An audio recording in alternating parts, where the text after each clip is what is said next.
have some numbers generating there. Not going to go into anything for numbers for a countdown. My name is Bruce. These are my hands. And to my right is the ever lovely Janet from another planet doing her little cosplay as Pris. Items that she found around her house. Yeah. How are you tonight, Janet? Good. Excellent. How are you? I am great. I made a couple of pizzas today, so I did food prep for the week. Yay! That looks pretty yummy. What you showed me. Yeah. All part of the plan. So this week we are reviewing one of my favorite memories from growing up as a child and my adulthood.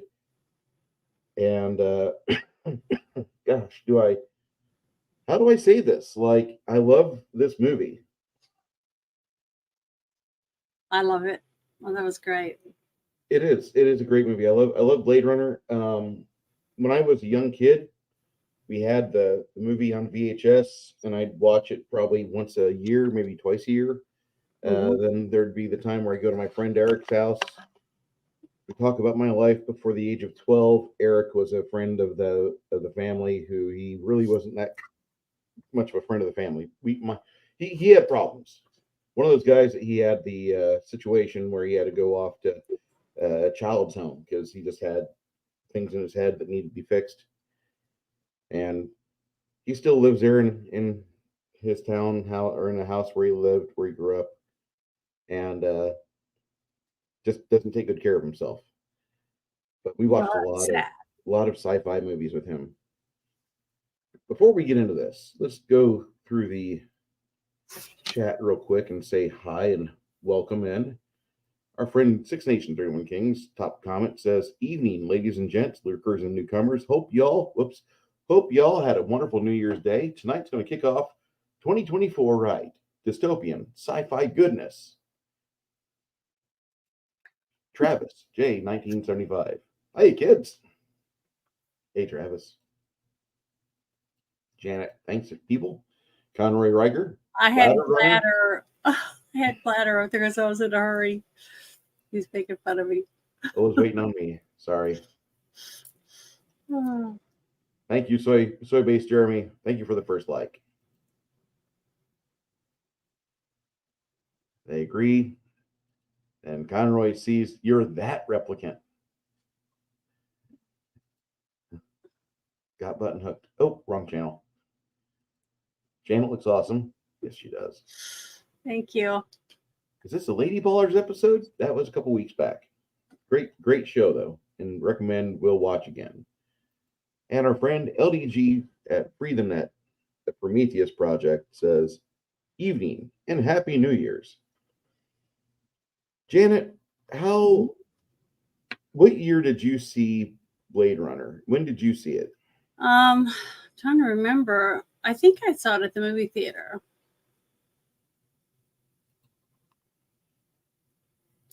Because I remember seeing it in the theater.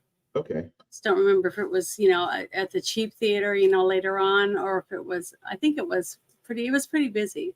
It was pretty full. I did go see the other movie first. The Thing. So it was weeks later, not when it first came out. Yeah, this movie had a hell of a contest whenever it came out. Blade Runner had to face off against E.T. and The Thing. I don't think there's a way for that to end up well for anybody except for the Spielberg audience. Mm-hmm. I really don't.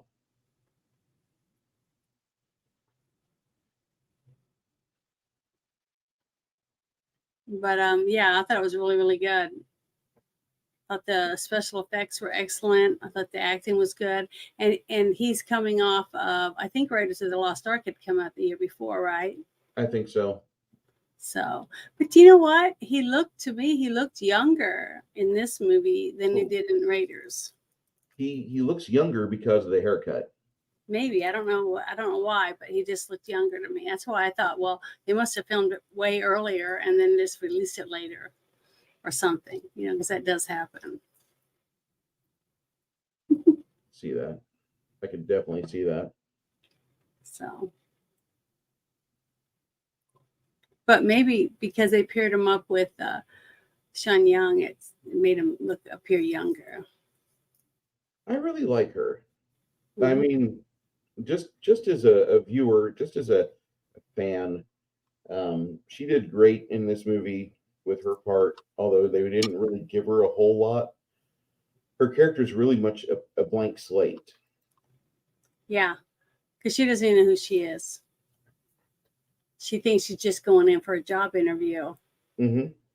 and then she finds out that she's being interviewed to see if she's a replicant, because she can understand what they're talking about when they're talking about her. So that would be kind of hard for you to accept. You know what I mean? Mm-hmm.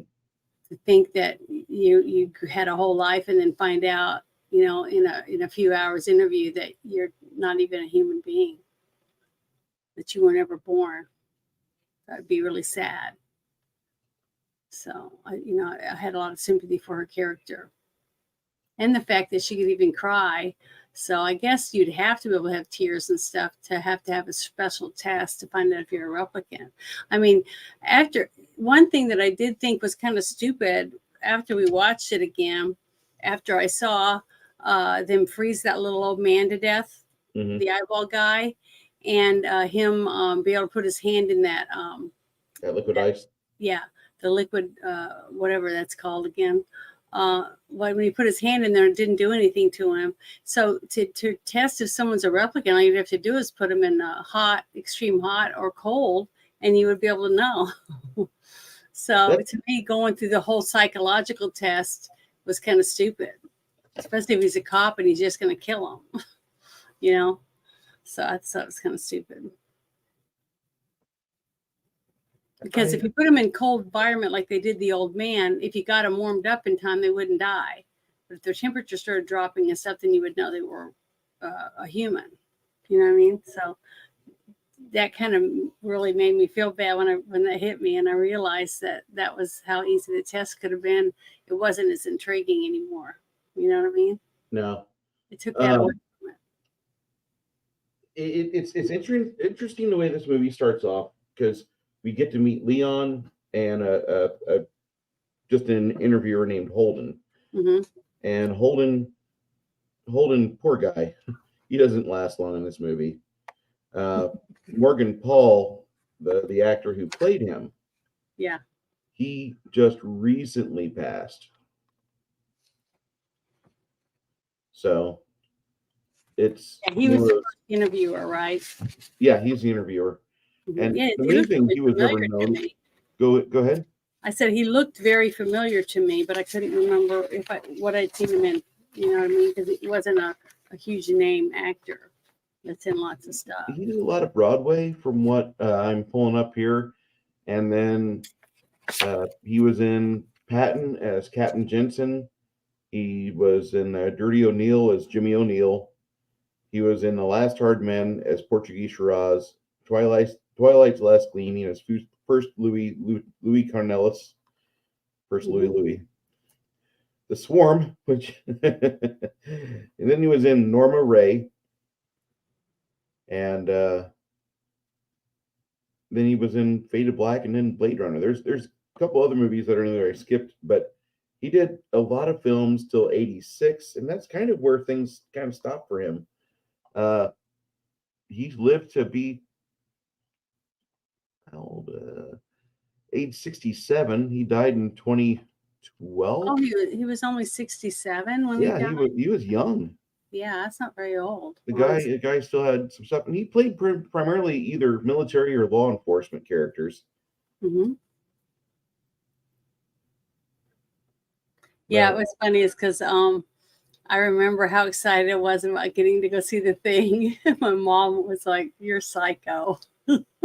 So, because I always liked such gory movies and stuff. So I think I went with my dad and one of my sisters, because my other sisters weren't really into sci-fi stuff. But I was really surprised when you told me that they came out on the same weekend. But I don't really remember being out. I just remember how excited I was about going to see The Thing. Yeah, I want to say it was the exact same weekend. Let me pull it up and just ascertain. But because I really like sci-fi stuff, so I know. Alien, So anything, June 25th, anything to do with that. June 25th in 1982 for The Thing, June 25th, 1982 for Blade Runner, and fucking E.T. Yeah. We know where everybody's money was going to back in I 1982. didn't see E.T. until it came out on I don't know, VHS. was it VHS that it came out on first? Yeah, I think that was my mom had gotten it from my youngest sister. So she could see it. Yeah, I really like both of those movies, Blade Runner and The Thing. Today I watched the theatrical cut of the Blade Runner, Yeah. and Was it better than what we watched? it had less holes in it. Oh, And I less hate, gaps. I'm gonna make some people upset today, and I don't want to go out and explicitly do that, but it's going to happen. I like the theatrical version of this movie much more than the final cut or the director's cut. Hmm. Before I go into that, well, I'll go into this. Let me start this comment because I want to talk about this later. Hey, Admiral Okay. T, how you doing? It's Ruben, Christopher Haynes, Tree Rock Creations. Tree Rock, how you doing? Thank you for everybody for joining us tonight. Okay. Holden gets waxed by Leon, and then just everything just stops, and then we basically get to meet our friend Rick Deckard, which he never is addressed by his name Rick. It's always Deckard. Mm-hmm. Well, it's because he's a cop, and isn't that typical? What Mostly they would for do? cops, mostly for law enforcement. There's some bleed between the two, especially if you're a devil dog. Seems like the last name becomes your only name. Mm-hmm. And so, Deckard is there on the street level of the city, trying to just get some food. Mm-hmm. Gaff comes up, and Gaff, played by Edward James Olmos, in his one of his most defining roles, I think. Yeah. He absolutely just comes up behind him and it's like, "Hey, I need you. Come on." And he doesn't really, he plays like he doesn't understand him, but he understands him. They're doing the city speak, which is an Edward James Olmos invention for the Mm-hmm. film. Yeah. It was basically, he said he took different words from different cultures or whatever in the city and mixed them together to kind of throw them together to make his own speech because he figured that's what would happen in the future, which is now, which was a few years ago, 2019, which was really cool. Yeah, or I'm missing the giant floating blimps of the ladies doing ASMR sucking on cherries. Well, if there was one thing I found about one of the blimps, and it looked like the Falcon ship from Star Wars that Harrison Ford was in, and they made comments about it. That was one of the trivia things that I found about that. And the whole thing about the woman eating cherries. It was on a giant screen, like the big TVs that they have in New York City and stuff. So I thought that was interesting. But basically, I think that the billboards and stuff showing people eating fruit and stuff like that was showing you that they're better than you because they can afford to get real fruits and vegetables to eat that you probably wouldn't be able to eat. And who even knows if those are real cherries? Because everything in this 2019 has been damn near eradicated. In the novel, they talk about how the owls were the first of the birds to pretty much become extinct of the modern day avians. And so that's why the focus on the cinematography for the owl was so prevalent. Yeah, and the fact that the actress that had the snake, Right? and Plays they Dora. asked her about that because that was her snake, her pet snake. That's her snake called Darling. Yeah, I sent you a because message in private chat, by the way, Janet. do what? I just sent you a message in Oh, the Discord. Um, the the fun thing about that is that everybody's kind of on the set, kind of getting weirded out. There's this woman with a snake on her shoulder. hmm What are we doing? And they're like, no, it's fine. It's her snake. yeah, I because you could tell by Harrison Ford, even though supposedly it wasn't a real snake, when the one part where he's putting his hand around it and stuff, you could kind of tell that he was kind of nervous to be around the snake, even though mostly, well, they do bite. Boa constrictors do bite, but I thought that was kind of interesting when I read about it, that it was her snake and she wasn't afraid of it, and he was. I was I okay hope with they that. paid her well, because she was totally topless and everything in that for a very long period of time for that scene. And it's kind of weird because the theatrical cut shows a little bit more boob than what the cut we watched last night. Uh-huh. So the theatrical cut, I mean, if you're just a person that really enjoys cute ladies and boobs, the theatrical cut's your way to go.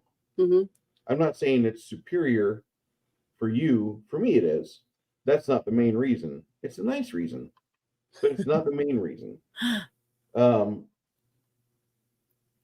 I like how I'm about probably to get booted off YouTube here, but I like the narration because the narration does give you an aspect of the movie that otherwise you have to have exterior knowledge of final or director's cut to understand what's going on, or to at least see another perspective. hmm And if you don't have that, then that's like half the movie. Janet, in your Discord, is that a yes or no? Sure. Okay, let me. I shook my head when I read it after you said it. I thought you knew that's what I meant. I wasn't looking. Sorry. It's okay. Yeah, I think it's a great idea. So I've got to say that the movie loses something when you take the narration out. The performance of the narration is absolute ass. hmm It I love the film every bit as I could, but I have to be realistic whenever we talk about it, that he wasn't Harrison Ford was not giving his all with the narration. And if we can at least acknowledge that, we're okay. Um, I want to dissect this movie kind of two separate ways, because I want to rate the theatrical cut a little different than the final cut, hmm and there's reasons for that. Well, I haven't seen the whatever cut that you watched last night. I guess the director's. Mhm. So yeah, so I didn't see that one, so I can't really give you my opinion on the narration and stuff, Six which is Nations, check your fine. Discord. So Um, good to see you here, but apparently. yeah, My but I God. trust your opinion on it. Well, I want to rate it in two different ways. I know you weren't there with me to watch the theatrical cut, but I'm going to, and you don't have to join in on that. You can just rate what we watched last night. hmm Um, Deckard is given a a job that he doesn't want, and he's like, I Well, would quit when I he wasn't really given a job. They kind of forced him into it. Or, voluntold. yeah. The military term for that's voluntold. Um,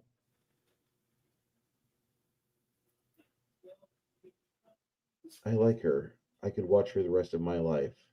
She has breasts that smile. Yeah, it's things like that, and that's kind of what happens in the actual movie itself. Deckard has this like hard ass Mickey Splain type delivery that really Yeah. works. And he says, and a lot of people say, well, this is garbage, Well, the narration is kind of mostly bad, like the very end narration. I could have gone without that for another 30 seconds, just staring at the dead corpse of Rutger Hauer. But as soon as Rutger Hauer puts his eyes down, there he is, just there's the ADR, and they're forcing us on him. Hey, Six Nations, how you doing, sir? Because I thought he was going to join us already. All right. I said that Here earlier. we go. Okay. Yeah, I was dicking around with a quote from the novel about boobs, so it took me a moment. You guys, men and boobs. Yeah, the thing is that the N word is just a word. You can call me a doggo or dago, however you want to pronounce it, and I don't go out and burn down a Wendy's. But yet you use what you have there implied, and a Wendy's gets burned in Kenosha. Or, I mean, you could say something like, well, he was killed by a police officer. No, that's just a fentanyl. Mm-hmm.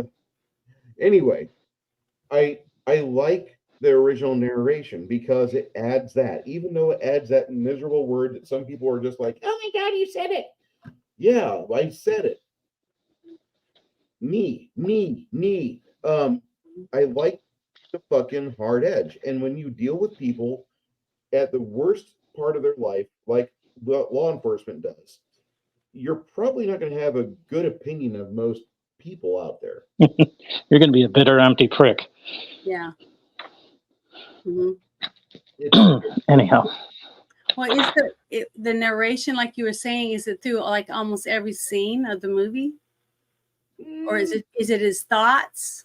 It's mainly his thoughts. Decker's thoughts? Yeah. Okay. It's kind of like Dune, where they did a lot of internal dialogue. Mm-hmm. Yes. Yeah, I have to. Well, not exactly, but, kind of similar. Mm-hmm. But like, I just, and I refuse to Koto, I like what Bryant said, and I like the fact that Deckard goes with that extra level of narrations, like he uses the word skin job. In the old days, it'd be like a cop who said, I'm going to take this nigger in. And that's all it is. If somebody burns down a Wendy's because I said that, you're a loser. Not me. The individual got upset that word was even uttered. You're a loser. So they shut down, conversation. Deckard starts to leave, and Bryant's like, "You're little people. You don't matter. I need what you can do. I don't care what you feel like. You're going to do this job." And so they sit down and they watch. But Bryant, in both versions, there's a fuck up on the script. Mm-hmm. Bryant mentions that there's 6 replicants. Mm-hmm. And Bryant mentions that one of the replicants fries himself at the fence when they're trying to get in. And then the other 5 disappear. And they talk about how you've got to go get Chris, Zora, Leon, and Roy Batty. And he gives a brief description for all of them. Well, that's 6 replicants that he mentioned first, but he doesn't mention Rachel.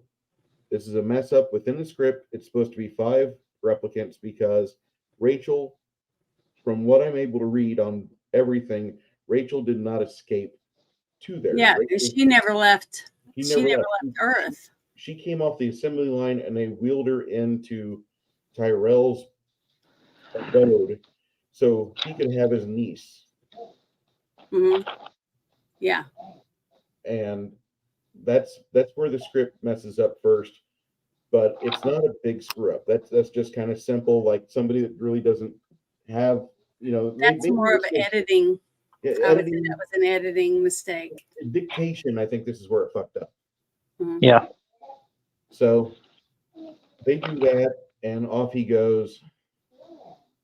Well, see, that's why you have a script. You have a script supervisor. Okay, a script supervisor is the one who's in charge to print out the small scripts that they hand out to every person that's going to be involved in a scene, and they give each person their sides, and then they're supposed to know what they're supposed to be using in that scene that they're filming that day.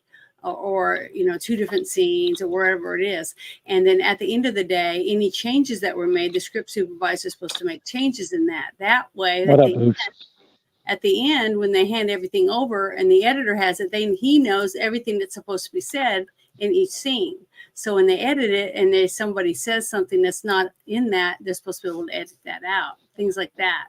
So that's why they have a lot of, they just do the free air, there's no sound, and they'll start to film before so that they can add small seconds here or there of the ambiance in the rooms or the outdoors or wherever it is that they're filming before and after. So they always have extra seconds to add in if there's a blooper or a mistake, to try to edit to where it's not such a big thing. And if it's really big and the editing group can't fix it, then they bring you back in and reshoot a scene or two.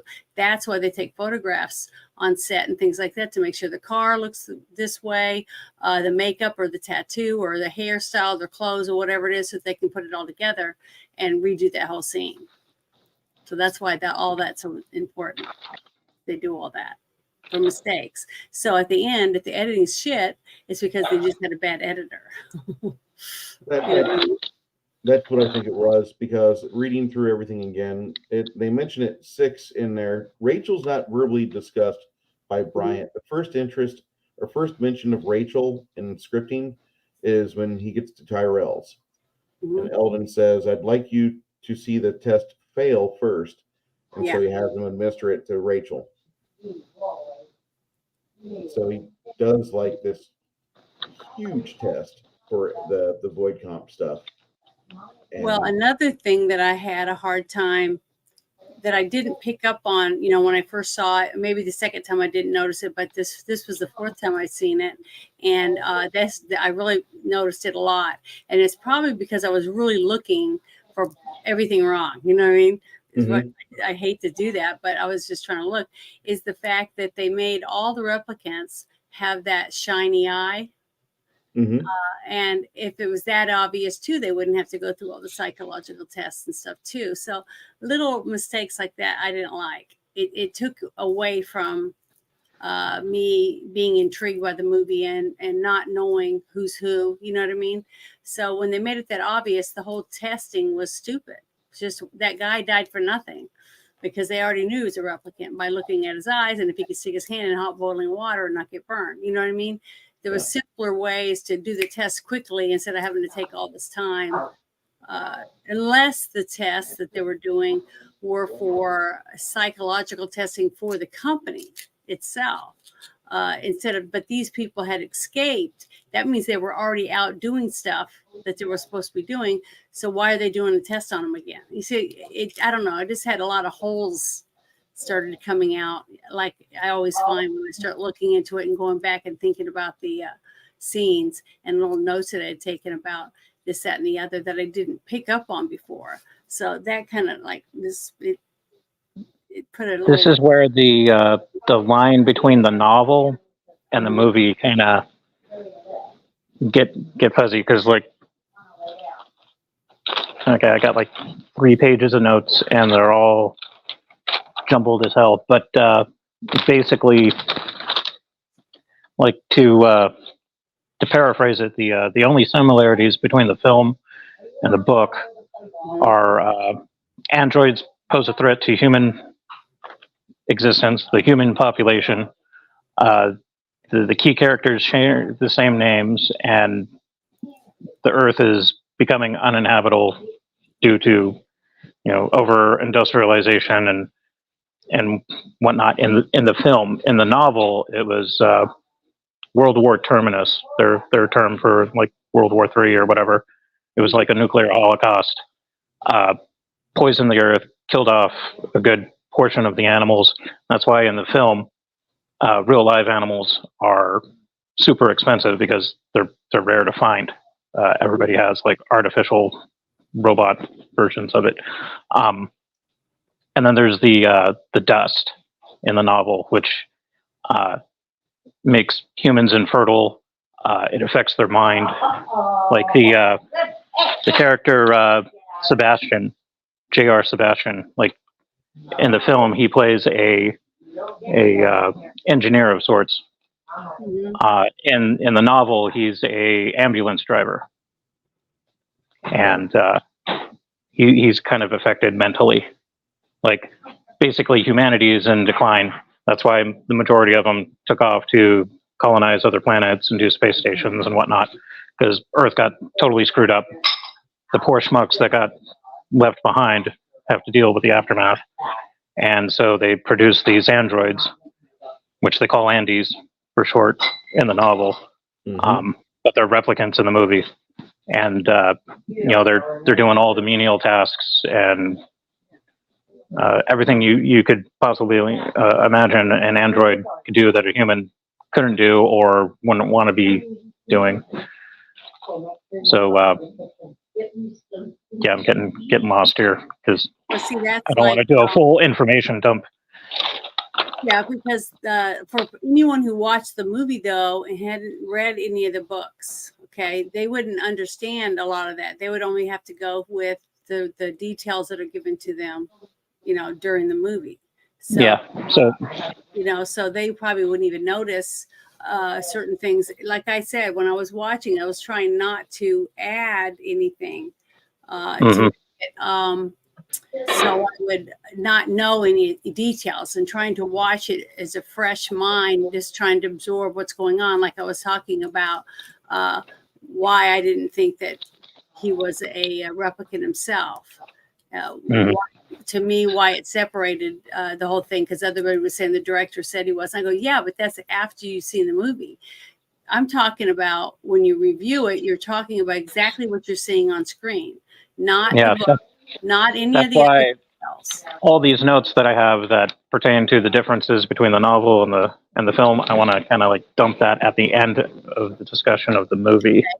Okay. That's fine, but like what I was saying about when you get to first meet Pris, when she shows up at Sebastian's giant hotel, basically, and she's sitting there, covers herself with garbage. You think that, why is she doing that? She can't get cold, right? So then I'm like, oh, it's a ploy for her to be able to look like an innocent rat person that lives in the alleys or whatever else, and she's just lonely, scared, doesn't have anywhere to go, basically, to get him to fall for her. She's pretty. That's what her supposed robot was made for, as a pleasure bot, right? But that's what I didn't like about it once they got more detailed into Pris's character, because she's doing all this acrobatic stuff. And I'm like, what is she, like Harley Quinn? I was like thrown back by it, because it changed my perception of it. Because when I'd first seen the movie, I didn't even think twice about it. But each time I've watched it, the little bit more details have come out that I thought kind of took away from the actual story. The Harrison Ford character, to me, still, I couldn't nitpick it enough, because there wasn't anything really for me to take away from anything that he did, because I felt like everything he did was the right thing from my perspective as a person absorbing the information from the movie. So the fact that Pris did all these things, to me, it was like they just put her in there because they wanted something young and sexy and attractive, basically a mate for the lead robot. We'll go into that a little bit later too, because there's some definite connotations that you could read between both theatrical and final cut. Yeah. There's like, if all it was just loneliness, like Deckard shouldn't have like worried about his penis that much. It's gone for a pleasure bot. I'm gonna take this fleshlight out for a spin. This toaster, it talks to me. Well, the thing is, Rachel's character wasn't a pleasure bot.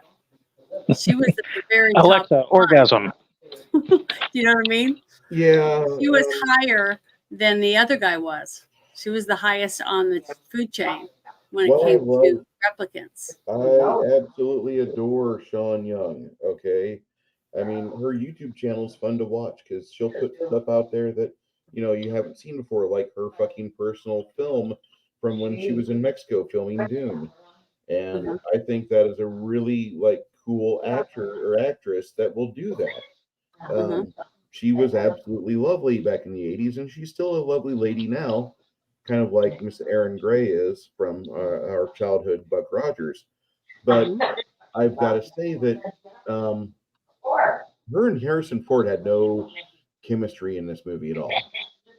Like watching those Sadly. two make out was like watching the lovely See, Queen I Padme saw it totally make out different. with Anakin To Skywalker. me, the awkwardness was because she'd never done anything like that before. She We didn't could really know how pretend to act. And the fact that he knows that she's a replicant and he doesn't really know how he's supposed to, he's like trying to figure out how he's supposed to dive in. You know what I mean? when I So was that, to me, I thought they did a great job at the awkwardness about what it would be like to actually realize that one day you're a human, the next day you're a robot, and then she's sad because she's realizing she doesn't have a life. And then he's realizing that he has some type of weird feelings for somebody that isn't even human, So to me, the whole romance between the two of them I thought that it was really good. I mean, I wasn't turned off by it at all, even though this was the fourth time I've seen it. I understood it each time. I've understood it a little bit better, and I thought that it was very romantic to I've me. I've had hornball experiences in my life, and I was a horny teenager once, and I mean, I can tell you that a virgin will rip the skin off of you to get the orgasm going. And that's all I'm going to say. Like, Sean Young and him should not have been paired together. I love them both as actors. I probably don't like them as people just for their voting tendencies, but I'm just going to say that watching those two make out was like watching Mannequin and uh and Padme. All she needed to do at the end of it was like, I don't like sand.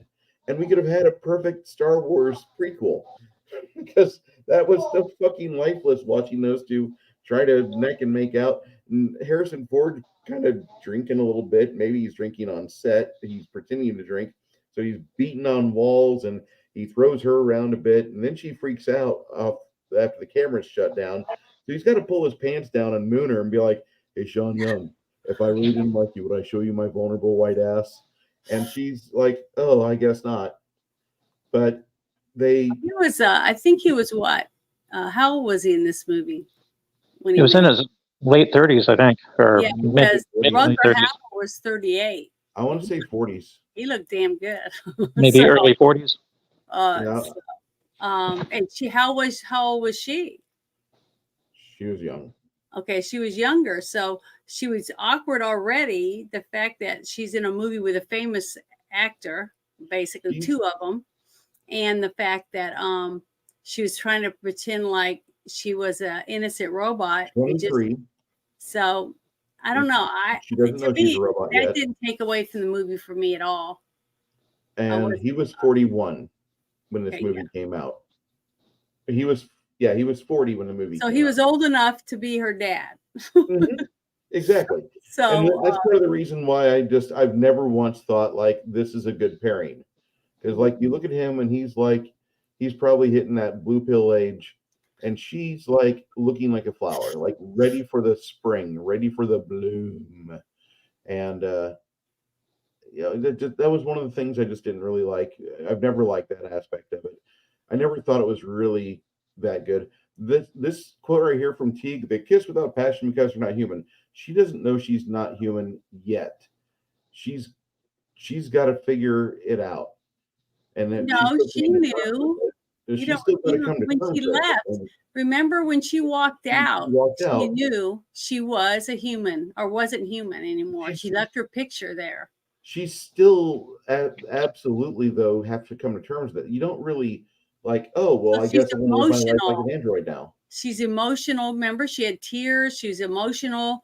She's realizing she's not a human, that she won't ever get married and have a family. I mean, Yeah. she's dead. She's realizing she's dying. Okay, so to me, I can't help it. I just didn't see anything that made it not romantic To me, Yeah. they were both desperate. Both their lives are shit, basically, and they needed each other. So I don't know. I just think that it was I wouldn't even have liked it if he just grabbed her by the wrist and was like, you know, a little more forceful. I think would have been.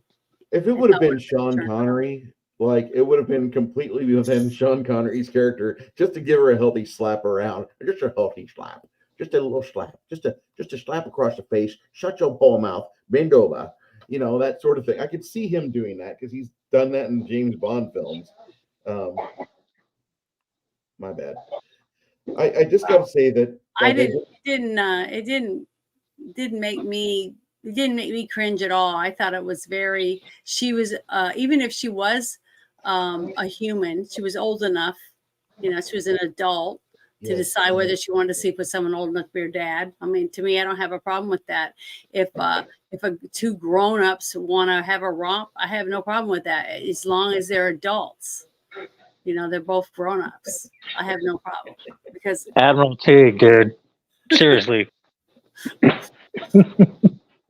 so and then stick their hands in boiling water, Highlander style.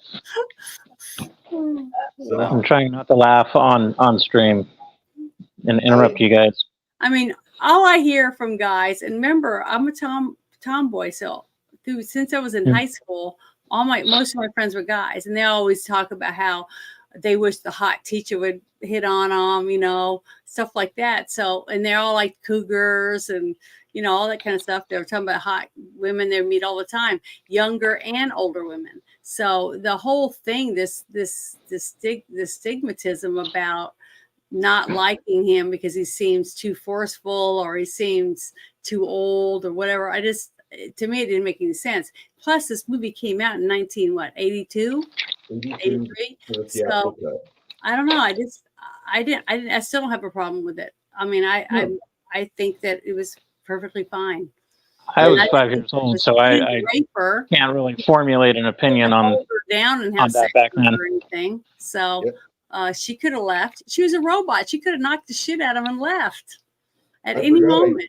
I absolutely destroyed a Betamax tape with overuse watching this movie because I just love the scene so much. I went through one VHS tape watching the crap out of that. Hey, Travis J, you have yourself a great night, sir. Thank you for sticking around with us for as long as you did. I think the fact that I'm not trying to trip over the fact about her romance scenes with him. I'm just saying that that's the one part of the movie where, like, I thought it probably they should have looked at what was going on in the dailies. Sean Young is an accomplished actress, not quite yet, but Harrison Ford is, and Harrison Ford can light up a screen if he wants to, but he doesn't really turn on the charm with her. And they should have probably rewrote something, you know, just to make it more of he decided to be more like a caretaker. But he's flat anyways. Even in all his other movies, he's flat. He doesn't really have, he's kind of a lot like Nicolas Cage. No matter what character they're kind of like, that's just who they are. They're not extra sappy or anything like that. It's just his type of character. When he was in every movie I've seen him in, he's played the same way. At least I thought. Now I've got a ton of information that I'm just going to dump at the end because I told Janet earlier that, you know, we'll do the whole let's watch the movie for the first time type of experience, and then afterwards I will do the novelization versus movie dump. That would be appreciative because I haven't read the novel in over 10 years.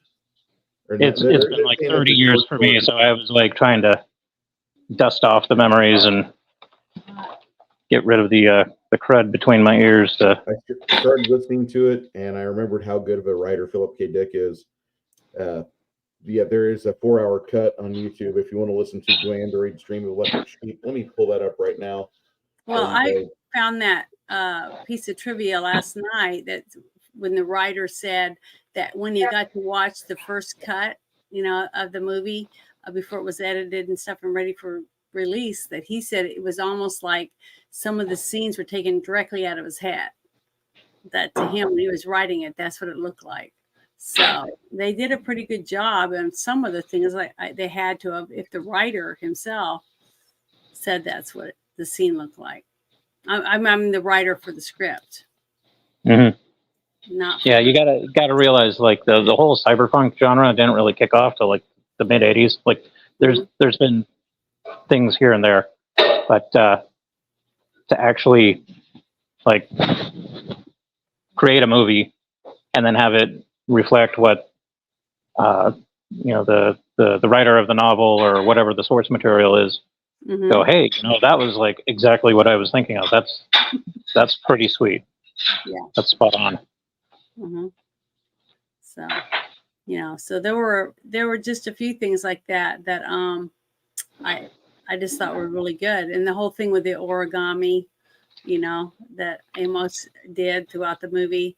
A lot of people were saying that was because he could read Decker's mind because he already knew what he was and all that. And I'm like, nobody knew any of that. Nobody knew any of that. Including, that was later. Okay, I guess we go to spoiler territory at this point. Yeah. Okay, because I watched a lot of Blade Runner in the last 2 days. And in all the documentary filming and all the making of specials I saw, which some of them were just repeats of the one I watched before, nobody talked about how Deckard's a fucking replicant. That's what I said. That's strictly a Ridley Scott thing. Everybody else but that involved in the movie was way like, no, later. Ridley, don't do that. That's what I said. So you can't. All that stuff about him being a replicant came out way later. I was that's all film theory from later on. Just the movie as if I'd never seen it before. Mm-hmm. And to me, I never thought that he was a replicant. It never Even though he had the dream about the unicorn and stuff, that was just a unicorn is something you find that's an anomaly. There's only one of them. They'll probably never see another one in the rest of your life. And basically, when he did that, when he went there to kill the girl, symbolism. Yeah, he went there to kill the girl because he knew Deckard wasn't gonna do it, right? And when he went, he realized, well, I can't kill her because she's gonna die soon anyways. Why not let him have her? She's harmless. She saved his life.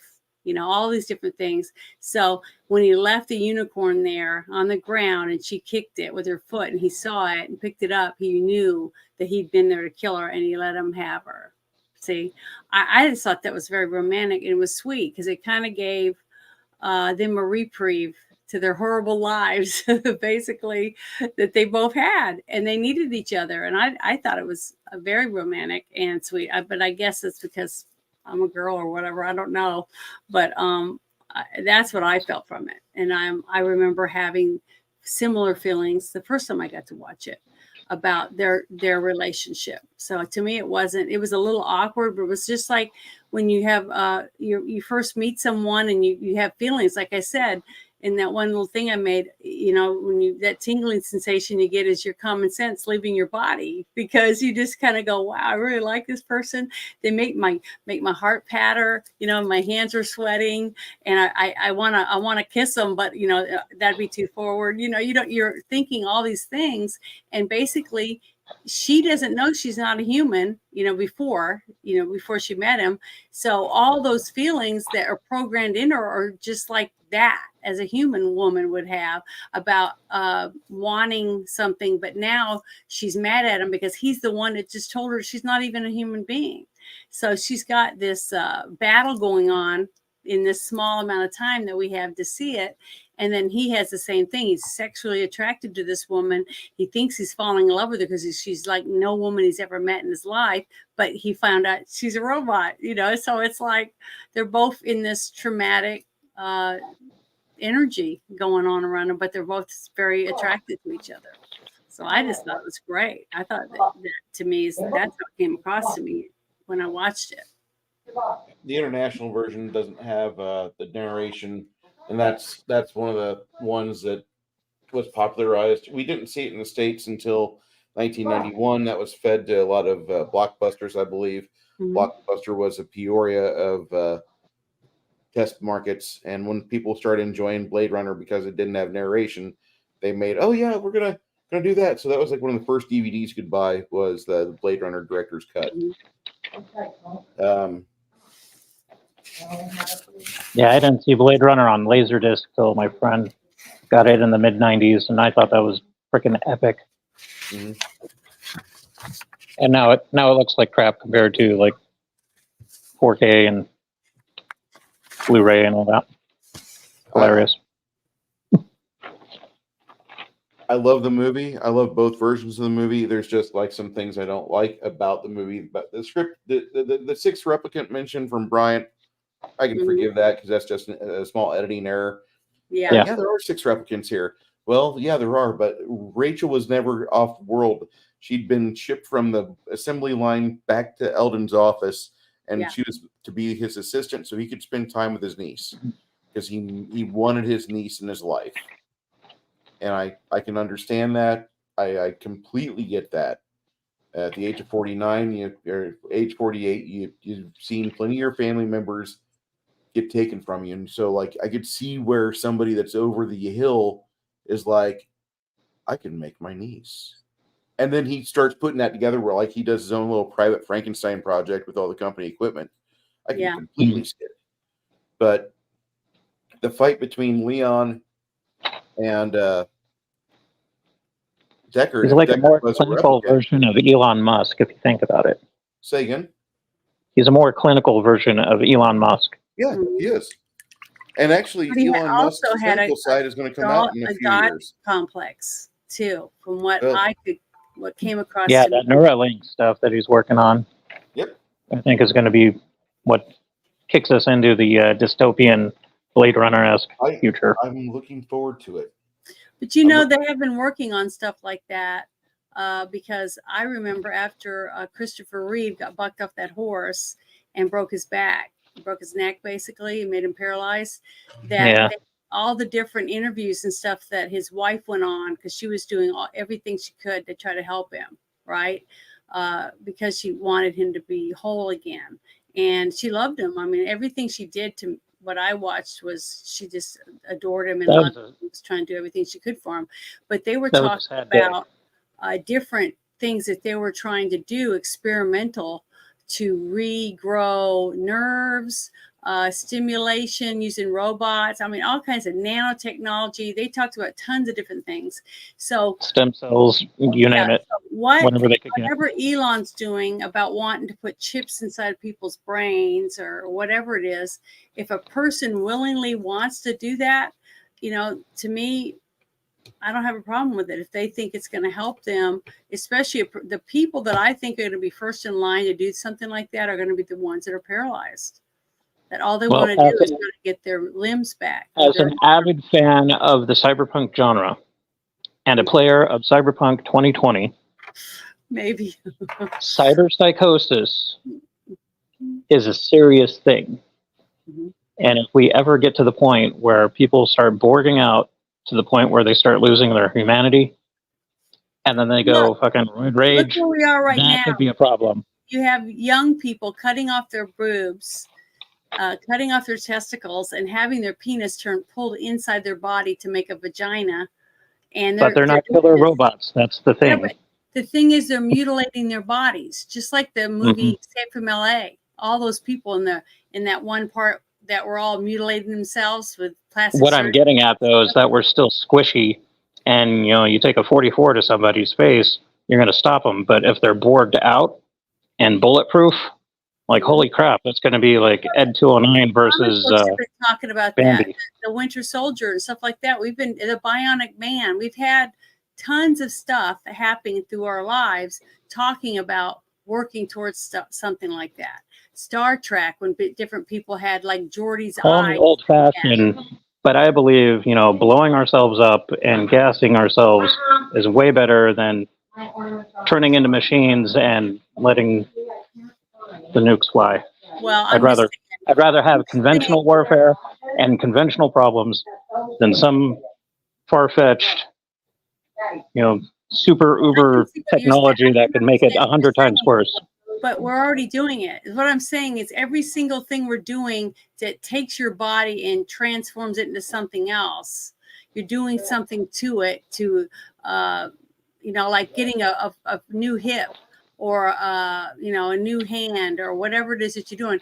They're growing body parts like the cartilage for a new nose and your ear under your skin, and then they'll take it and they'll put it back, give you a brand new ear with your own skin over it.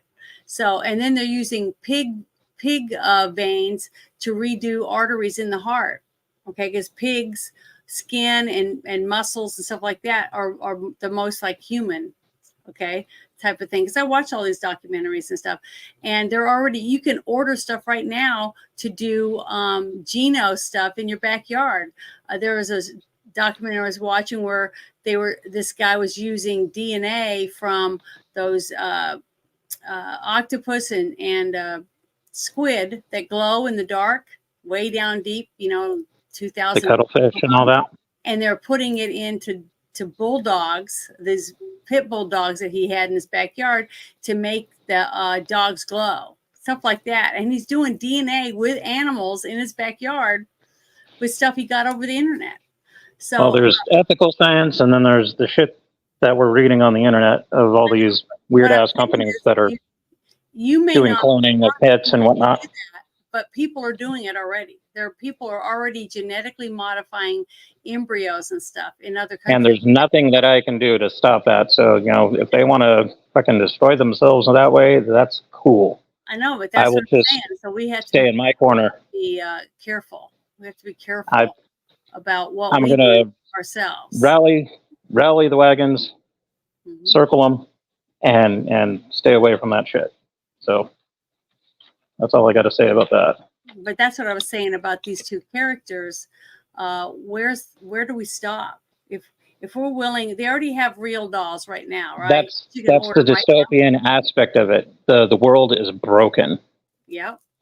From both perspectives, humanity is in decline. The world is fucked. We've destroyed everything. That's why when he kills the guy that made these replicants, I was kind of like wanting to, because that's the problem. If we get rid of people like that and we don't let them do these psychoscience projects, we don't have to worry about it. So whenever the Neuralink stuff goes in from the Tesla Corporation, and then you have the Bezos chip that gets put into the Amazon fans, the Amazonians, what are we going to do whenever members of the human species, former human species, that get chipped suddenly have a battery cook-off and their bodies hit the floor? What are we going to do? What are you guys going to do when that happens? Because that's my big question. I see black spots on San Antonio highways all the time where there was once a Tesla, and this is its monument. This piece of charred blackened glass. You know what's going to happen? It's going to be Roger Corman's Teenage Caveman. That's what's going to happen. Now, what I think is going to happen over time is that we're going to destroy ourselves, just like everything's leading towards that. And then the few people that are unvaccinated, haven't done anything to themselves genetically, those are the ones that are going to end up starting over again. So they can actually have more children and start all over. By the way, anybody in chat wants to buy my blood for $20 an ounce. I'm unvaxxed. Are you selling totally clean? Unfortunately, no. I had to do laundry, washed all my socks. So maybe get back to me in about a week. But it's just the thing is, to me, it makes you think about all this stuff every time we watch something like this, like what they did with the Avatar movies. Just all these movies make you think about where are our limits, where is our humanity to make sure we have limits, and we already have the technology, but how do we control who has it? Just like what they've said about when Nixon went in and had them destroy all these laboratories that had all these horrible viruses and stuff. And they, instead of destroying them, they took them and moved them out of the country. and made other labs because the CIA didn't want to get rid of them. Even though he said, "Why do we need them? We have nukes. We don't need these Our viruses that free you can make." will. Well, we don't need these viruses that you can make for 37 cents a person to kill. You could kill people for 37 cents each, basically, is what Nixon was talking about when he wanted that stuff destroyed in real life. Okay. This was years and years ago. Okay. So if they can kill you with like that, Yeah, our free will has made it so that we can never really control anything. We can come up with ways to solve problems, solutions to problems, but then there's a new solution to the problem that we just solved. Like, for instance, the military. They invented firearms that took out hand-to-hand combat and archery and ballista and all that. So now we've got cannon and guns, and they're like, okay, well, now we need to build better armor. And then, in the early 20th century, we started making tanks to combat all the guns. And then we started making bombs, and it just progressed. And so we have this illusion that, like, oh, we have control over all of this. But, like, in the very beginning, we should have never fucked with this stuff in the first place. But it's human nature. We're curious, we're violent, we've got free will, so everybody's got different opinions what they want in life. And, shit happens, and this is where we're at now. But see, that's what's so cool about these movies is that all these people that take the time to write down their thoughts about what could happen one day in the future, like Hunger Games or any of these, showing you that if we stay on this route, we could end up there. The Bible itself tells you we're heading towards the end of the world because we're driving ourselves to it by destroying humanity, basically. But what do? We still do it. It's just like I was talking about this morning, is that if Adam and Eve were in a beautiful garden with everything they could ever imagine. They had each other. They had every animal to pet and take care of. They had every fruit and vegetable. I mean, there was just everything you could possibly want. All they had to do was keep off the grass. No, God said there's only one thing. You're not allowed to eat the fruit off this tree. But the forbidden fruit, everybody wants what they can't have. And she was able to say, I ate some of this and it was really good and I'm fine. So you should try it. But he could have said no, but he didn't because he loved her or whatever his reason was. He went and ate it too. Well, what I'm saying is they started their own demise. And then when they had their first children, one of them killed one of the others. See? So we just have bad qualities, and we're not strong. Some of us aren't strong-willed enough. There's a conversation in the novel, where they're talking about space travel, and it relates to books. Like, how did they know about space travel if they didn't actually do it yet? And they're like, oh, well, books. Like, they just made it up. So just like it was interesting because the androids are far from perfect humans. They don't have any emotions in the or they lack empathy, I should say, in the story. So it's the way they're described when they move around is it's kind of herky jerky sometimes. The just complete lack of. They're lacking the processes that humans have because we have emotions and feelings. Yeah, it's almost like the archangels. So see, we talked about this morning. I told you in that one space, we talked about how they're jealous of the humans because humans have the right to choose what they want to do with their lives. They're not programmed to do one specific thing like these robots were. And the fact that the oldest one, which was Rutger Hauer's character, basically was realizing what he was missing out on and that he was going to end. His life was going to end and he wanted to live. So that showed that they were far more advanced than they thought they were when they created them. See, so did That's it one learn thing that that? I liked about the movie was Rutger Hauer's version of Roy Batty towards the end, Yes, and because his he did hand, that awesome when his hand started monologue. he wasn't able to control his hand, you know, and Mhm. how he was It trying to seizes force up. himself, you know, to be able to do that. The realization that he was losing control. See, all of that was human. All of those are human qualities that he had: fear of dying, the fact that he was losing control of his own actions, okay, his reaction to that, and the fact that he was losing Pris, that when she died, you know, all these things were all human qualities, which meant he was evolving, kind of like what they did with Data in all this in the Star Trek series, right? Data, when he was taken by the Borg and she put that little tiny patch of skin on his hand and she blew on it, and he could feel the sensation of what it felt like when she touched the skin and all that, his human need of the touch of skin, that kind of thing, is you know, it's humanity. Everybody wants what they can't have, basically the same thing, greed, all those things.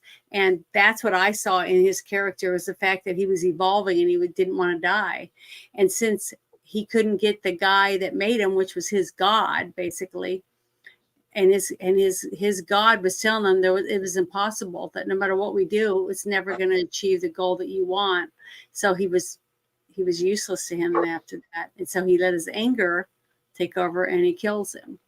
So that whole scene to me was very sad, but not because the guy died, because I could care less. That guy was a scumbag. At least that's how I looked at it. And I felt sorry for Rutger Hauer's character. So he did such a good job, even though he was scary, you know, especially with the way he treated Sebastian and stuff.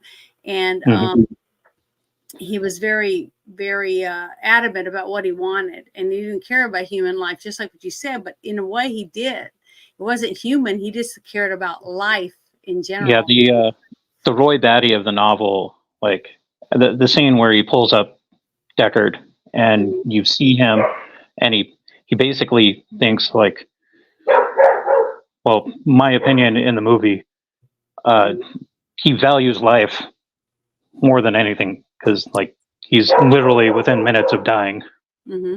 And I'm gonna go back in because the dogs are freaking out. But yeah, anyhow, that whole scene was Roy really Batty in the novel, he was so emotionless, he would have just let Deckard drop from the rooftop, like he didn't care. And Rutger Hauer's version of it, he goes and saves him, and that makes you think like, well, shit, you know, they've evolved to a point where they value life.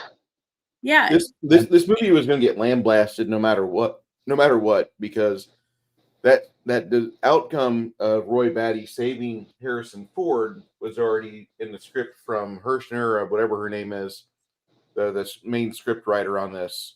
But Roy Batty, they'd been like having problems with this movie and getting just shots down. And so what happened was Rutger Hauer goes back to his trailer like at 2:00, and Ridley Scott's fucking exhausted. At like 8:00, he's got to turn in at 8 a.m. He has to turn in all the work. Hi, Bruce. Hi, Janet. Hello. How you doing, hon? It's my Aunt Deb. Has she seen the movie? She doesn't think I'm a nut. No, she doesn't think you're a nut. She thinks I'm a nut. No, I know you're a nut. No, you don't know that I'm a nut. I'm adopted. Remember, you guys found me under that rock. Where's the nut? Hampton It's not in the pantry. It's in the garage on the shelf. Hampton Fancher has been having like problems getting the final script down, and it was not coming together for Rutger Hauer. So Rutger Hauer goes back to his trailer at 2 a.m. and writes this little soliloquy.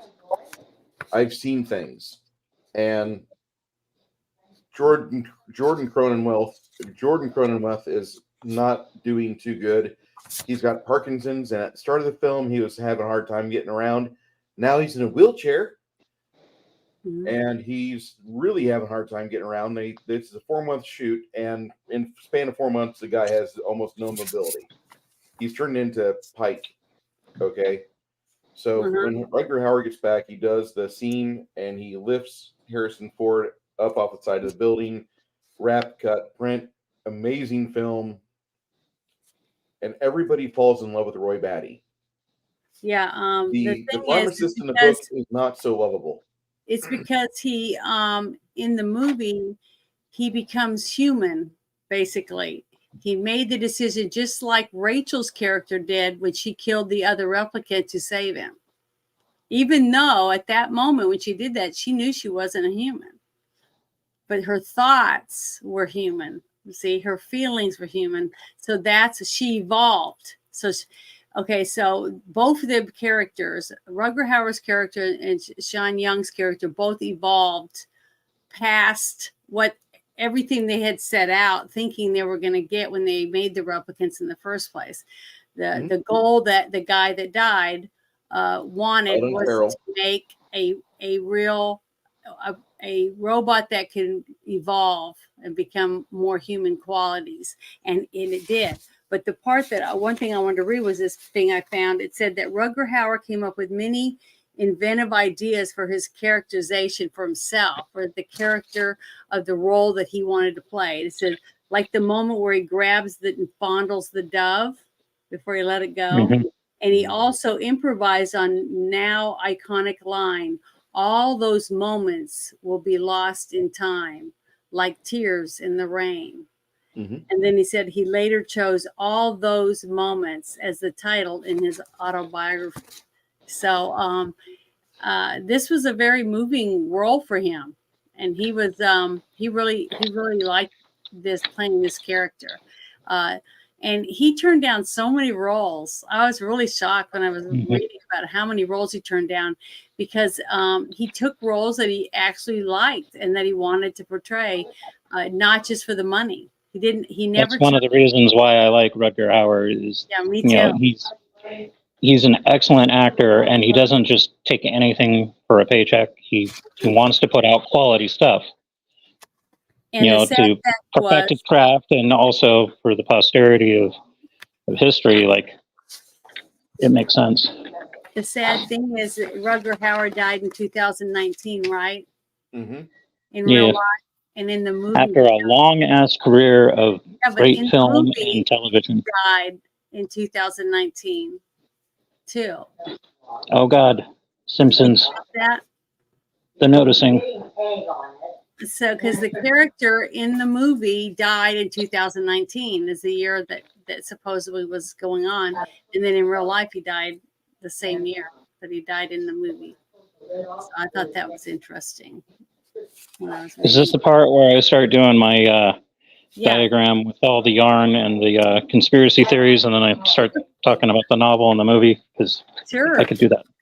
If you want, I mean, if Bruce is ready to do that.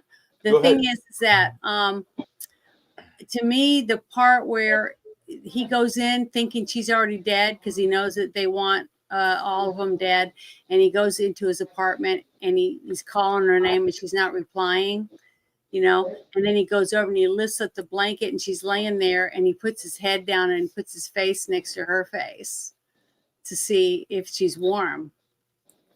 I just thought that was very romantic to me. That was very human. You know what I mean?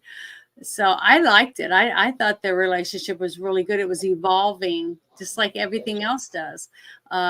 Not everybody's like gung-ho from the moment they meet somebody and they can do everything just perfection. Most people like me, I'm very awkward. I stumble with my words. I don't know exactly. And I fidget with my hands. As you can tell, I'm fidgeting all the time. That's just my personality. I'm not a person. I may be I talk a lot. I'm not embarrassed to dress up and look like a goofball in front of other people or make people laugh. I have no problem with that. But when I'm a one-on-one with someone and I might have feelings for them, I get very nervous. And I'm like, oh does my breath smell good? You're thinking all these things to make sure that you're not going to ruin the moment when something does happen. If it does, you want to be there. And that's what I got from these two characters. I didn't think it was bad chemicals or whatever. I thought it was very, I thought it was sweet and very, I don't know. She was too old. Basically, her characters was too old to be like a teenage girl who never had a first kiss. But basically, that's what she was. Okay. Her character was a robot that was just born. Well, she had like childlike implants too, the memories. So yeah, it but was she's never been kind of weird. into the adult realm of sex, Yeah. making out, orgasms, none of that stuff. She's never had any of that. So all of this relationship stuff that she had with Harrison Ford's character was brand new. So she was awkward because of that. And he was awkward from what I could tell, at least from my perspective of the movie, was because she was not even human. And how could he feel this way about a robot? And he's been killing them for how long? Okay, so the whole thing was totally awkward for him because he had totally different feelings for one replicant after he's killed all these other ones. But she killed another replicant for him. See, so the circumstances to me, I'm not going to take anything away from that, because to me that was one of my favorite parts of the movie, is the fact that at the end when he walks out and he sees a unicorn on the ground and he picks it up and he realizes that, and the grin that comes across his face, that he's happy that he's going to get to be with her, at least until You will probably not like Rachel as much in the novel. I probably wouldn't. I'm going simply straight from what I learned from the movie. Mm-hmm. No, I'll shut up. She is nothing like Sean Young's character in the film. Nope. She's a psychopath, vindictive. There's a part where she kills Deckard's pet out of spite. Yeah. Well, I'm glad you did then. And that also coincides with another part in the book where there's a bunch of androids or replicants, and they're torturing a spider. And J.R. Isidore, or Sebastian in this case, the Sebastian character, he's freaking out, and they're looking at him like, why are you acting that way? We don't understand. And they're, messing with the spider because they don't know anything about the spider's physiology or that it's a living thing. And, you yank off legs and you're torturing the thing. Mm-hmm. They have no concept of it. Yeah, they well, you get that a little bit at the beginning, where when he's doing the thing and he says, you're walking through the desert and you look down and you see a tortoise. He's like, what's a tortoise? And then he says a turtle, and he goes, oh, and then he goes, and it's laying on its back and it's struggling to turn over, and you're not going to help it. And he goes, why not? See, that whole thing gets you to realize that he doesn't have the understanding that it's going to die. In the future, with the book, it's like 80 or 90% of all wildlife is gone. So that's kind of a nod in the film saying, okay, life is extremely rare on Earth, or that he's like the masses that have been affected by the dust with their mental capacities. So maybe he's just uneducated enough to understand what a turtle is. Maybe he heard about a turtle, but he's never seen one or anything. Maybe he read it somewhere. Yeah.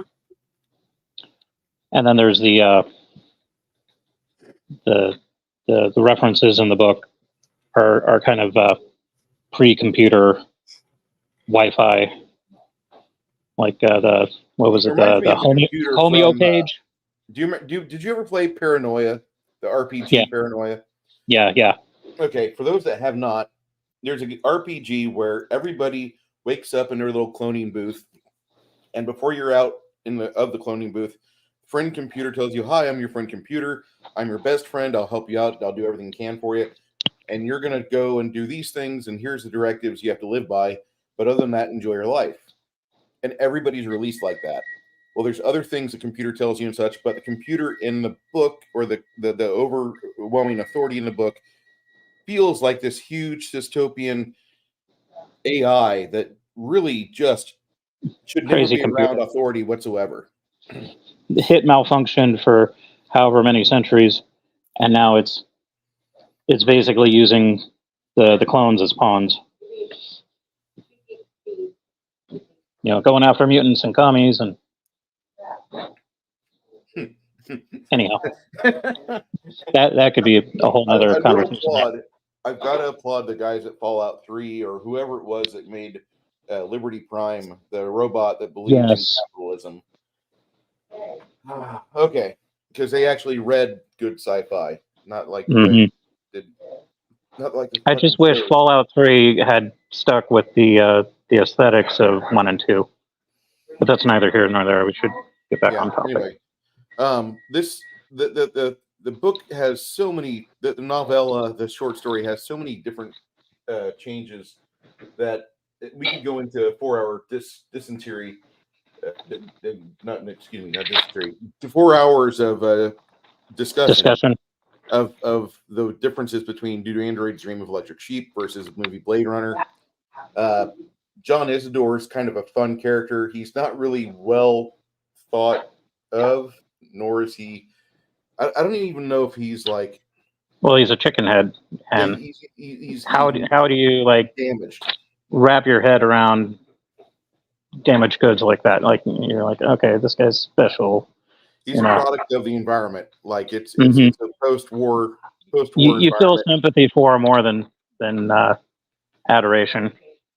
Yeah, and that's just how I feel towards him. His character's transferred. He's a handicap ambulance driver. Yeah, he's in the movie. He's basically the guy with Methuselah syndrome, played by Larry from Larry, Daryl, and Daryl. Yeah, they made it sound all cool with Methuselah syndrome instead of calling him a chicken head. You know what? I'm going to have to start using chicken head every time I feel like dropping the N-bomb on people. Fucking chicken head. And then people will be like, what the hell? They just call me Oh, God. Head? Okay. Then the ADL will ban the word chicken head. Oh. Yeah, I know. That's how it always is. Whatever. We'll just fuck up the dictionary. So be it. The way that he kills Zora, I can appreciate that after she just beats his ass. Like, she is a murder bot. Leon is a labor bot. She is a political assassin, and he could have been X'd long time ago. She was just toying with him.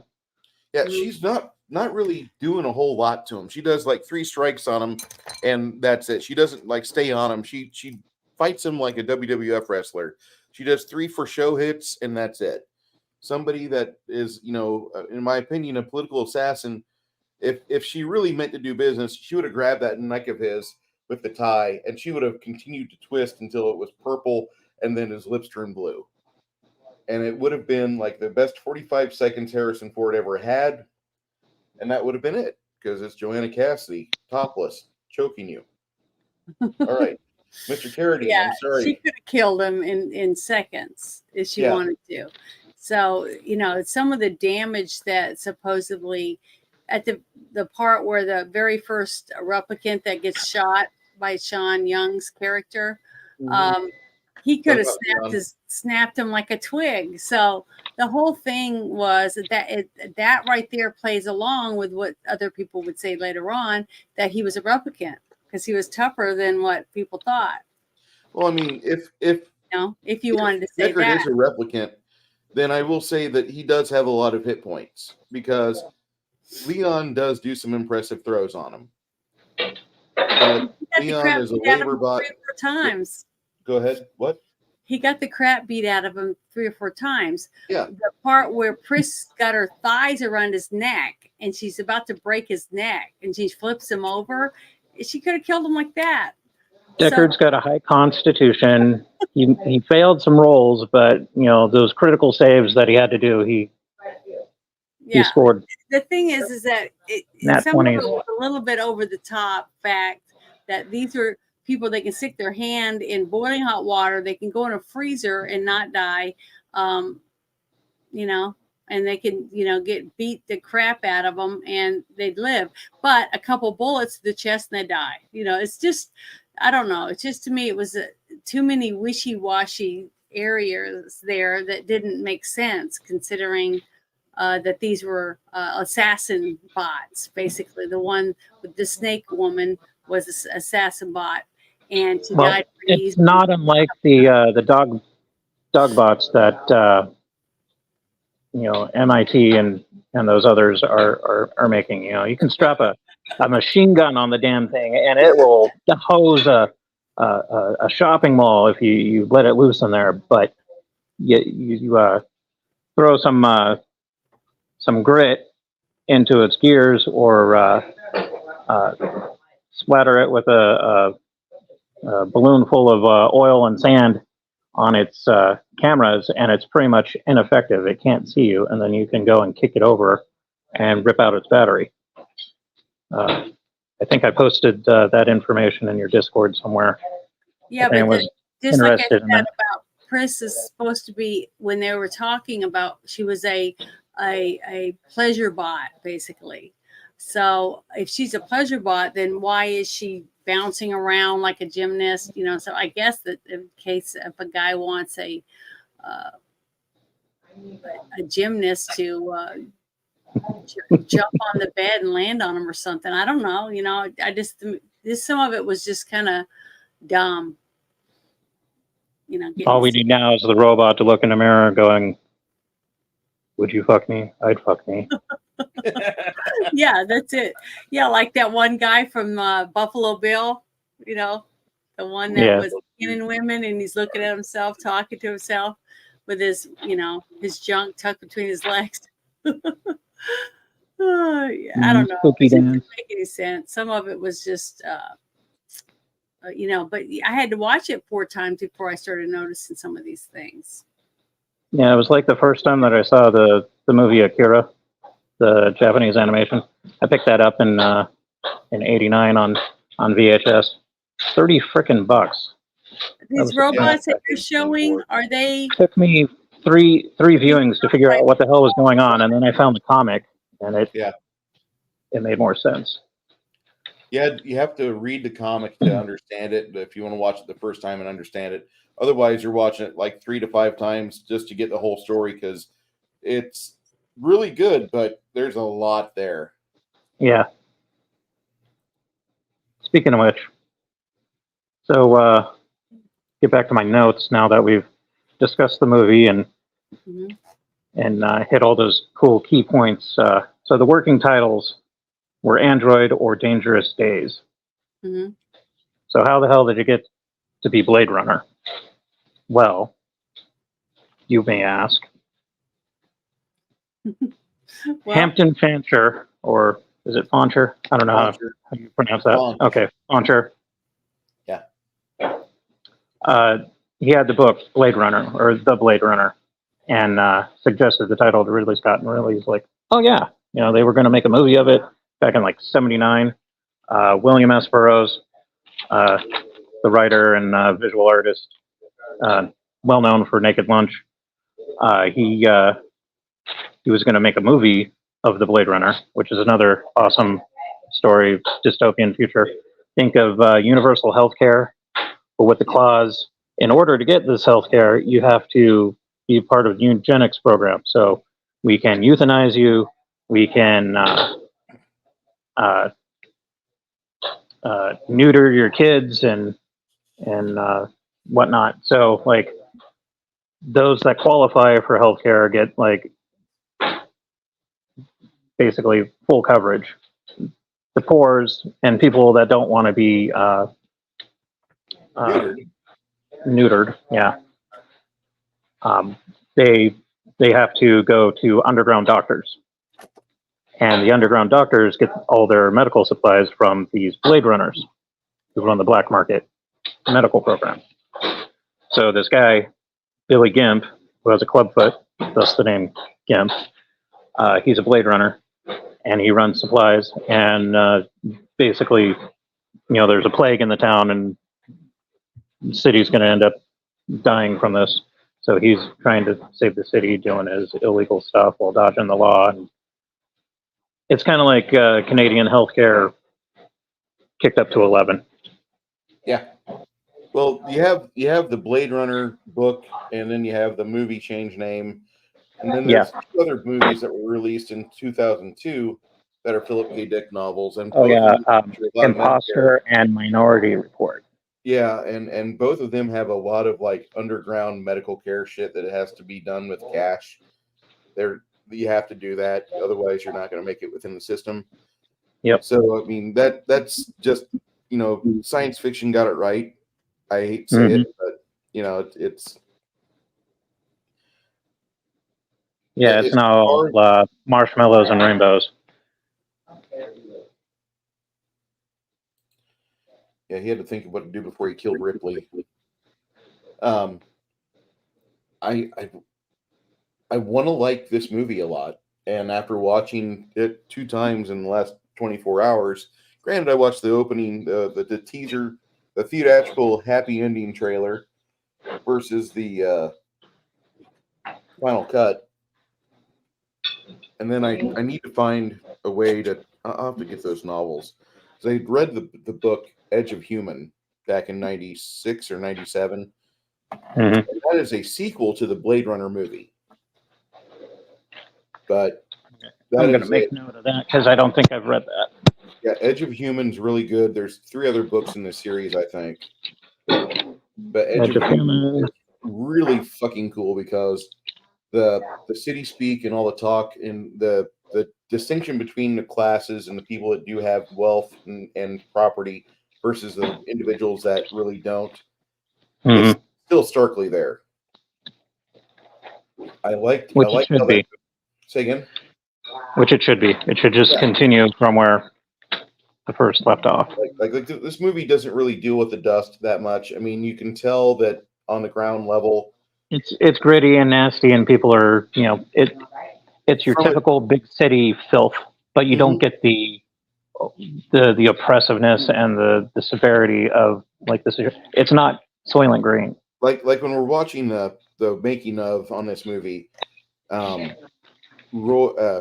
Ridley Scott says this movie we had to think that there's a complete reason as to why you have all these generators and everything on the ground, and that's because at some point we can't build out anymore from cities. We have to go and we have to knock things down and level it.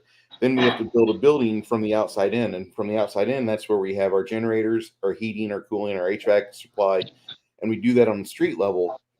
And then we pump things in, and the higher elevation you live, the further you are from that crap. And so, like, when you look at the street cafe's just got pipes on the fucking ground as the customers are walking all over it. Mind you, there's a lot of details in this movie that we don't see because the camera doesn't zoom in on it.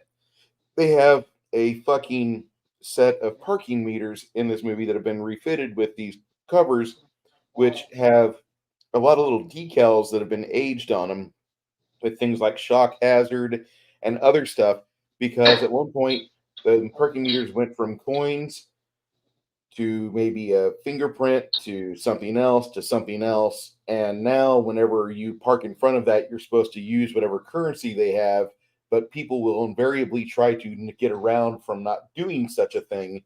And so they would have the warnings for you being a piece of shit listed on there. And all of these are on each and every fucking parking meter that's shown in the movie. But it's like the size of this figure, 28 millimeter. The camera never zooms in that far. But that's just the level of dickishness that got Douglas Trumbull. That's the immersion for the actors and the extras. Yeah. That's to help we messed up. Not really to help us. But it was really cool. But that's awesome that they went into that much detail. Good night, Kronos. Have a great evening, sir. Yeah, Kronos, have a good one. I love all the detail in this movie. It's epic. This movie is like the best chocolate I'll ever eat. There's not another. The use of neon was awesome. Say again? Because that was the whole aesthetic, the neon Mhm. lights, the over industrialization. Like, it's like the 80s on steroids. And I would prefer if my cyberpunk stays like this, if it never changes from this. In fact, William Gibson left the movie at the theater 20 minutes into the movie before Zora, I think before Zora gets killed. He leaves and he's like, I've already got this shit in my head, but I don't need to see somebody else's version of it. I need to go write Neuromancer. And that's what he went and did. That was So, an awesome book. I never read all of it. I read part of it, and then like I could never beat the game, so I just gave the book and the game back, because when you bought the game for the Commodore, they gave you a copy of Neuromancer. Mhm. So it But was in the- beyond me because I was 13.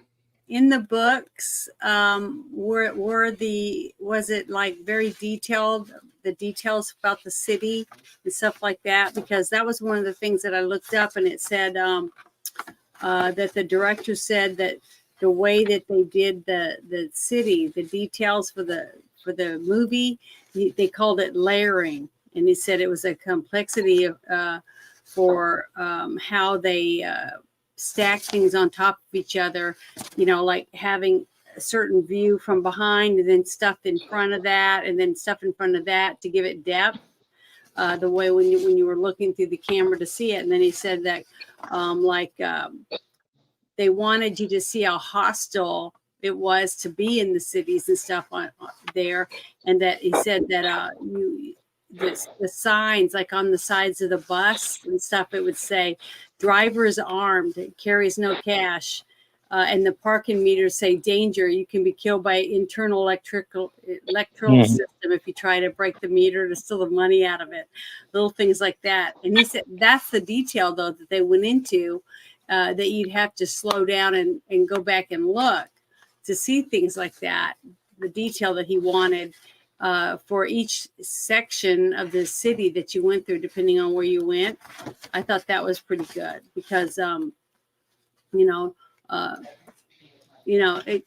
you see that when you go to town, you see, different stuff on signs about not parking here. It's 15-minute parking, all these different little signs that you wouldn't normally think of when you're watching a movie. But when you see all the little details here and there added to it to make it more futuristic, like, you don't have a thing that tells you if you break this meter, you're going to get electrical shock, things like that, which I thought was pretty cool when I was reading about it and thinking about what we were seeing in the view of what the city looked like. And even though almost the whole movie was at nighttime, you didn't really see the sun come up. You didn't see, it was always dark. The retro futuristic Mm-hmm.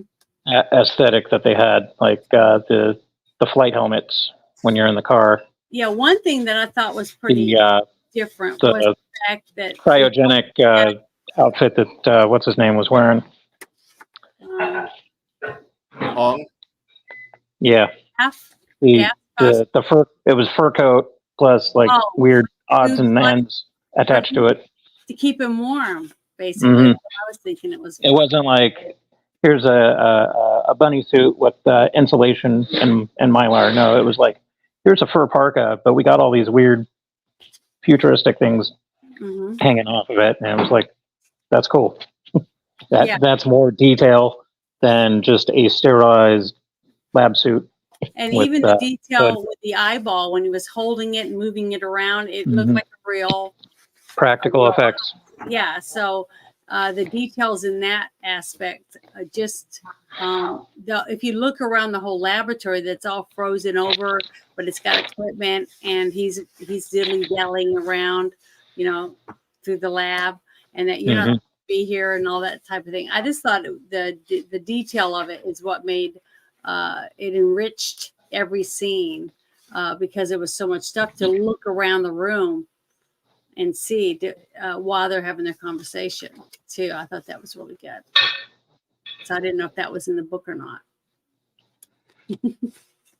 There's a lot of things that are in the book that it would lead you down other paths, Janet. One thing is that like he does this one job, and after he does it, like he has these thoughts like, "Am I a fucking android?" And so he does the void comp on himself just to check. And they kind of reference that with Rachel. Have you ever taken the void comp test yourself? Have you ever retired an android by mistake, or have you ever retired a human by mistake? And so he does the test himself in the book on himself, and just to put those fears away. And he's good. He's good. But he buys this goat for his wife. And I remember reading it like at the very end, like Rachel, when she came by Deckard's place, his wife was mourning when Deckard returned because Rachel had stopped by and killed their goat. Mm-hmm. Now, like, mind you, this goat is probably like tens of thousands of dollars, if not more. Yeah, it was a real goat, not an android goat. Yeah, he had an electric sheep. That's the title of the book. In the beginning, that he pretended was real, but he was trying to save up money to get that status symbol of real goat versus fake goat. He wanted a real goat. Who doesn't want a real goat? I don't They're want awesome. a real goat. I fucking hate goats. Like my Well, buddies hate chickens. I hate goats. I there like the grass? fruits of goats. I mean, if you had They a pee on themselves. They eat everything. if you had a real animal, how would you feed They're it? awesome. In the future, I don't know how you would feed a fucking goat because They're you like can't living feed grass. lawnmowers that are just Yeah, but total grass assholes. grows? I mean, I thought you guys said there was like a And they taste good. radioactive fallout or something. Yeah, the radioactive fallout, the dust, everything basically poisoned you. And so it was just one of those situations where, like, why are we still here? It's like I asked my friends in these poor little Appalachian towns that they don't have an Indian tribe to suckle on with a casino. Like, why are you fucking here? Like, there's nothing here. Move somewhere. There's jobs. There's better jobs. Go to Midland. Go to Midland, Texas. If you're destitute, Midland, Texas, go get your CDL. Go find a fucking company that says, I need a CDL driver. Everybody has the brother mindset out there. Like, have you got a CDL, brother? If you say yes, here's your tax information. I need you to have that. And be back here tomorrow with your work boots at 6 a.m. Thank you so much. And that's how Midland, Texas is. It's the thing that I don't understand why these people were still here. But in the book, which really we shouldn't talk too much about, Edge of Human, there's a scene where a bunch of people, and they might just be terrorists or they might be actually factual, when they scream the colonies are a lie, it's a eugenics experiment. But they do make a point that a blimp is going through the night sky and people on the ground on these buildings harpoon it and yank it out of the sky and then commandeer its PA system and let the city around it understand, like, do not get on that rocket for the colonies. You will die. There's nothing good up there either. And that's, mind you, Edge of Human is a sequel to the movie, which has very little to do with the book Do Androids Dream of Electric Sheep. Very cool. Very, very cool distinction there. But as far as this movie is concerned, I think we chat. If you have different ratings for different versions of the movie, go ahead, put your scores in the chat. 1 out of 10 or 10 out of 10 or A+. I don't care how you value the movie. I need to know, did you love it? Did you hate it? What's your score? And I think that's one thing we need to get started, because we're an hour and 43 minutes in this already. Can I ask a question? Go ahead. Why did she kill his goat? Because it's She Rachel. was psychopath. She's actually a villain Was she in love in with the him? story. And she was jealous because he didn't love her back? I mean, there was just no purpose for her. She just followed him around and killed his stuff. That's what I'm asking. She didn't have emotions like in this movie here. She doesn't even try to really have emotions. So does he sleep with her? Does he have sex with her? I don't think he what she does. just I killed him don't for? remember that being a part. I remember he had a wife that he very much doted on. Mm-hmm.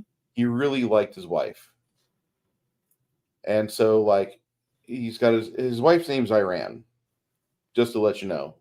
Rachel Rosen is the Rosen administration. The Rosen Association is the people that wants to have the Seattle police kind of drop the legal crap. Just go get the Blade Runners. Just go get the Yandees. Just go get that for us. And so Rachel Rosen is the host of all this, and she turns out she's an android. And so when Deckard is taking this information, he realizes the android is giving him all the information he needs, but he's not going to retire her. And so then he goes to location. There's a Rusky there, and it's the Rusky that's there actually turns out to be a Nexus 6 Renegade. And so Deckard kills it, then goes to the next target. It's an opera singer. And he goes backstage, and this is kind of where they adapted this for the movie, where Harrison Ford makes up that corny-ass voice, which he didn't need to do. I don't know why he did that voice, but Rachel has information about android physiology, and so she gives him all this. She's a very well-developed android. But at the very end of the story, I remember she kills a goat, because she is wanting to pretty much silence him because of the fact he knows so much about what's going on with the Rosen administration. And he's still part of the police department. He's still doing stuff for them. He's just the best one in the force that can actually kill the androids. And he actually kills 3 in one day, which sets a fucking record and gets him a nice bonus. But when he goes home to show off his wife is the one crying because the goat's been killed by Rachel. And so he goes up the side of a hill. He's got a wound. He gets hit by falling rocks when he climbs this mountain. And this is kind of reminding him of Mercer's martyrdom. Yeah. And when he goes on home, and as he's on his way home, before he gets in his little hover car, he finds what he thinks is a real toad, and he grabs it. They think that the toads are extinct, and he gets home, and his wife is there. She's a little bit better. And he goes to sleep after he gives her the toad, but they're both discover that, like, it's an android. It's a robot toad. Well, fuck. I'm tired. I had a hell of a day. And you know, Rachel, being what she is, she's still at large. She just stopped by and killed her goat. And so he goes to sleep, and his wife prepares. She's going to take care of the little electronic toad, because they had an electric sheep for many years, and we do miss having animals. That's the main plot. It's just funny. I guess I need to read the books or something, because I never read them. Hold on, I'll get you the. Well, the thing is that story. The fact that we get from, it's the year 2019 still in the book. I don't think it's 2019. Okay, I'm just saying, and nobody wants a dog or a cat. They all want sheep and goats. It's just, it's just weird to me, that whole concept of that. I was just trying to understand why they all want something like that instead of a horse that they could actually ride. I mean, I don't know. They hadn't paid the goat off yet, by the way, as well. If anybody wants to read this book or listen to the book, there's an animated version. There it is. And it's actually a lot of fun to read or listen to. I recommend everything that Philip K. Dick ever did. Not all the movies, because Imposter, while it's pretty interesting, it's got its problems, it's got a few faults in it, but we'll have to watch that together. Okay.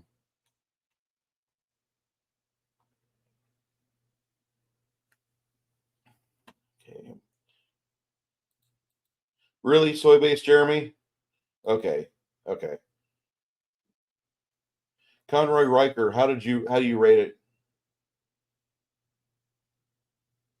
Sorry.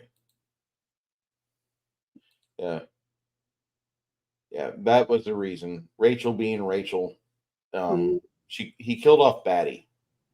That was the one she took a lot. Good night there, LDG. Good night. are we rating the original movie or? Whatever version of the movie you want to rate. If you want to rate them differently, you will. You'll rate them differently. Mhm. I thought it's Rachel Rosen, Admiral, because even Wikipedia says that. Yeah, it's Rachel. They called her Rachel. It's Rachel in the book as well. I thought Hillary was mentioned, but I don't think it's Hillary Rosen. I've got the audiobook right here. Listen to it in a bit.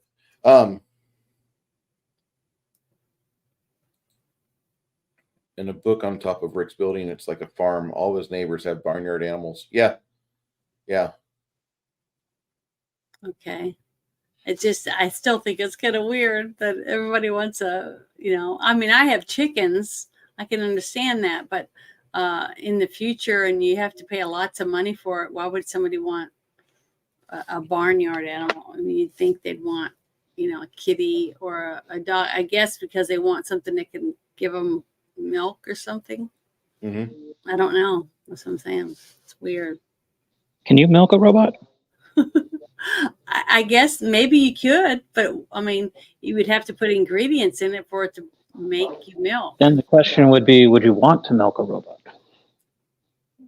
If you needed milk, I guess you would, and you felt like you needed to have a pet goat or a pet cow or a miniature cow or whatever else, you'd probably want to milk it. That's why you have it, right? I mean, why have a goat in the first place? What's it going to provide for you?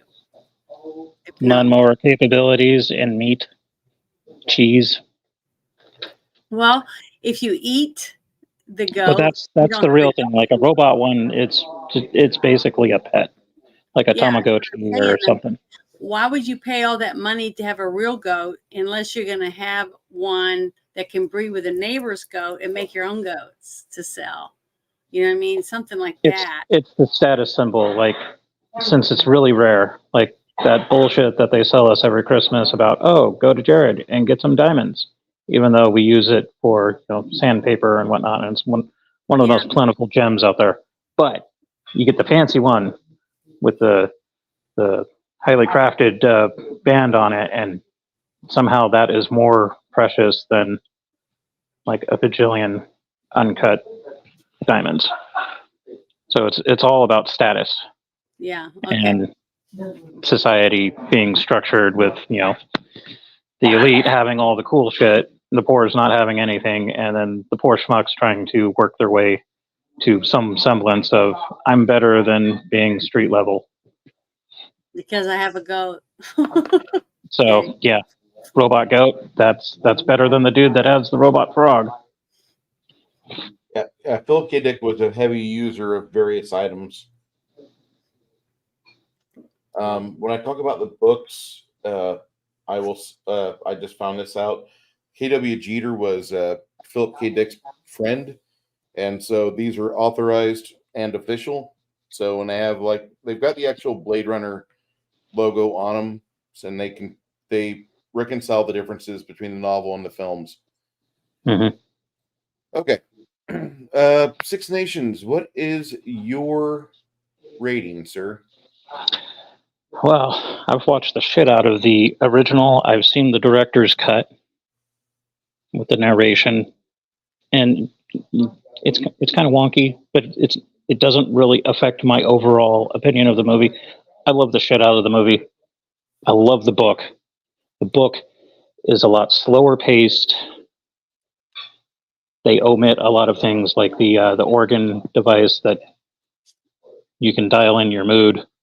The weird religious subplot with Wilbur Mercer and the Mercerism movement, which you got to realize that this book came out in '68. So all of the stuff that we take for granted now from the 90s to now with the internet, cell phones, multimedia, as we know it, was a hell of a lot different back then. So like, what was it? Homeopape? That was the, you punch in what you want as far as your news feed because it's all personalized, and then it prints out what you want. Mm-hmm. Where now we have apps on our web browsers. Yeah. Yeah. It's kind of like with Cyberpunk 2020 with the screen sheets, like, oh, newsstand that prints out the news for you on a fancy dot matrix type thing. Mhm. In the future, woo. So where was I going with this? Yeah, there's differences in the novel, like pacing, that weird quasi-religious subplot with the followers basically jacking into the internet, so to speak, of their patron saint Wilbur Mercer, experiencing his trials and tribulations and feeling his empathy and emotions. It's kind of like jacking into MySpace and feeling the vibes of your friends in this weird congregation, uh, futuristic cult thingy. The movie was awesome, in my opinion. It was way different than the book, but it was done well enough that I could look past a lot of stuff. Like, yeah, it would be awesome if one movie in the history of cinema could ever do justice to a story, but I've come to terms that that will probably never happen, or I'll be dead before that happens. I give this thing like an 85 out of 100. And if I could just bring up the corpse of my VHS tape and show it to you guys, that as confirmation of that rating, I think I would do it justice.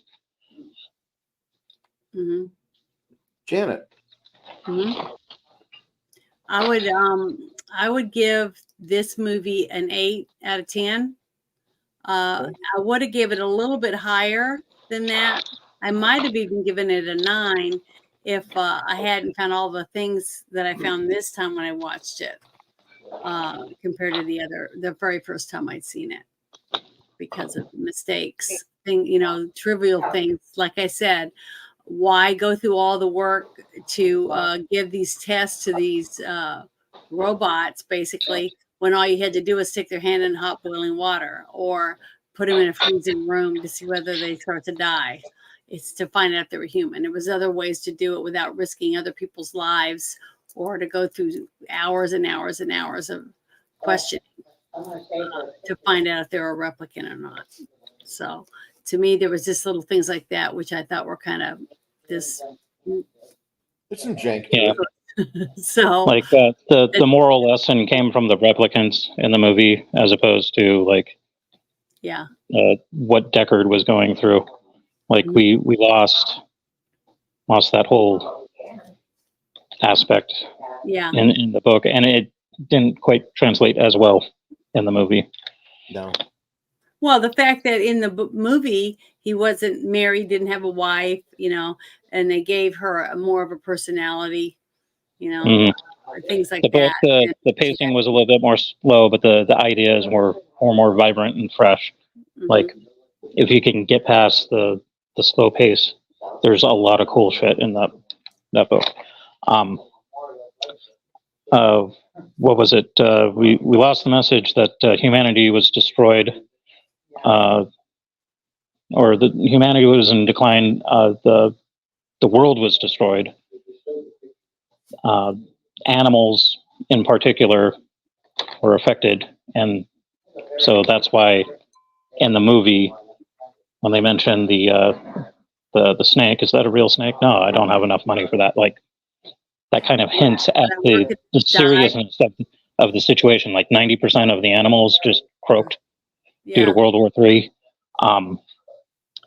It's whatever's left is remaining sign of prestige. Yeah, but the one thing I didn't understand too was the fact that if there weren't any animals, was it because people ate them all, or is it because they died from disease? They didn't That's not say explained in the movie. That's one of them. If it was something from the environment, then how come the people weren't all dying? See, there was a lot of little gaps here and there this time when I watched it. Well, I think that I can say something on that. Okay. In this movie, the people that we see on ground level aren't really in good shape. Like, let's look at the overabundance of the immigrants that are there eating noodles, or the young little mutated kids that are fucking with Deckard's car whenever he's parked on the ground trying to take hubcaps off. Looks like a bunch of mutant kids. It really does. And then you have all the stuff leaking out. You have the fucking steam being exhaled. You have the smoke belching out of stuff. You have all that crap. And so it does kind of go into it with the environmental storytelling, but you have to be kind of aware, like this is a post 60s sci-fi movie that's hit the cinema. And so there's going to be environmental themes here. And so they have them pretty rigidly. And they went really far with the higher up you go, the cleaner the environment gets, which is wonderfully provided with the earnest choice to show Eldon Tyrell's pyramid, where he controls the sun, and he can say how much light goes into his apartment. That's a flex that you don't really see in a lot of movies. But when you need to have somebody that's got uncompromising amounts of influence and power around him, that him lowering the shades to dim the sun, that was perfect. And I think it's amazing with how much they did with what they had. They don't go as far as I'd like them to, but they do a good enough job to where I'm happy. One thing as a viewer. I wanted to see if you guys knew was the hotel that Sebastian was living in. Why did that hotel or the building they used seem so familiar to me? I tried to look it up and I couldn't find it. It's been in a shit ton of movies. Bradbury? Yeah. It's been Yeah, in is that everything. what it was? The Bradbury building has been in everything, Janet. Yeah, it just looks so familiar. I was like, even though it was wet and dingy and they did a lot of things, it just looks so familiar. And I was like, I can't place this building, but I've seen it before. And I was like, and it was shocking to me the fact that you saw all these people in the streets, and the streets are dirty, you know, just like you see now. I mean, you see Zombie Land, basically, you know, poop and I was gonna say and all kinds of stuff in the street now. There is a correlation between the book and the movie. Yeah. And reality, actually. So it's set in Los Angeles in a dystopian future, 2019. Industrialization, all that. It looks like shit. There's filth and poverty and overcrowding. The novel is based in San Francisco in a dystopian future, which mimics the current dystopian present of 2024 San Francisco. Yes, that's what I was going to say. So to me, when I was watching it, I didn't get the feeling that we'd had a nuclear holocaust or anything like that. I just saw that it was a run shitty country. You know, it was just dirty and trashy, and people were just lazy. They want to clean up or whatever. It just seemed like it was an older city, but basically it was still trashy and dumpy and still run by the same crappy people.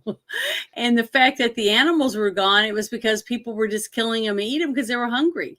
So to me, you know, people eat snakes, people eat goats. I mean, all the dogs and cats. I mean, they've been saying that people eat dogs and cats already in certain kinds of food, right?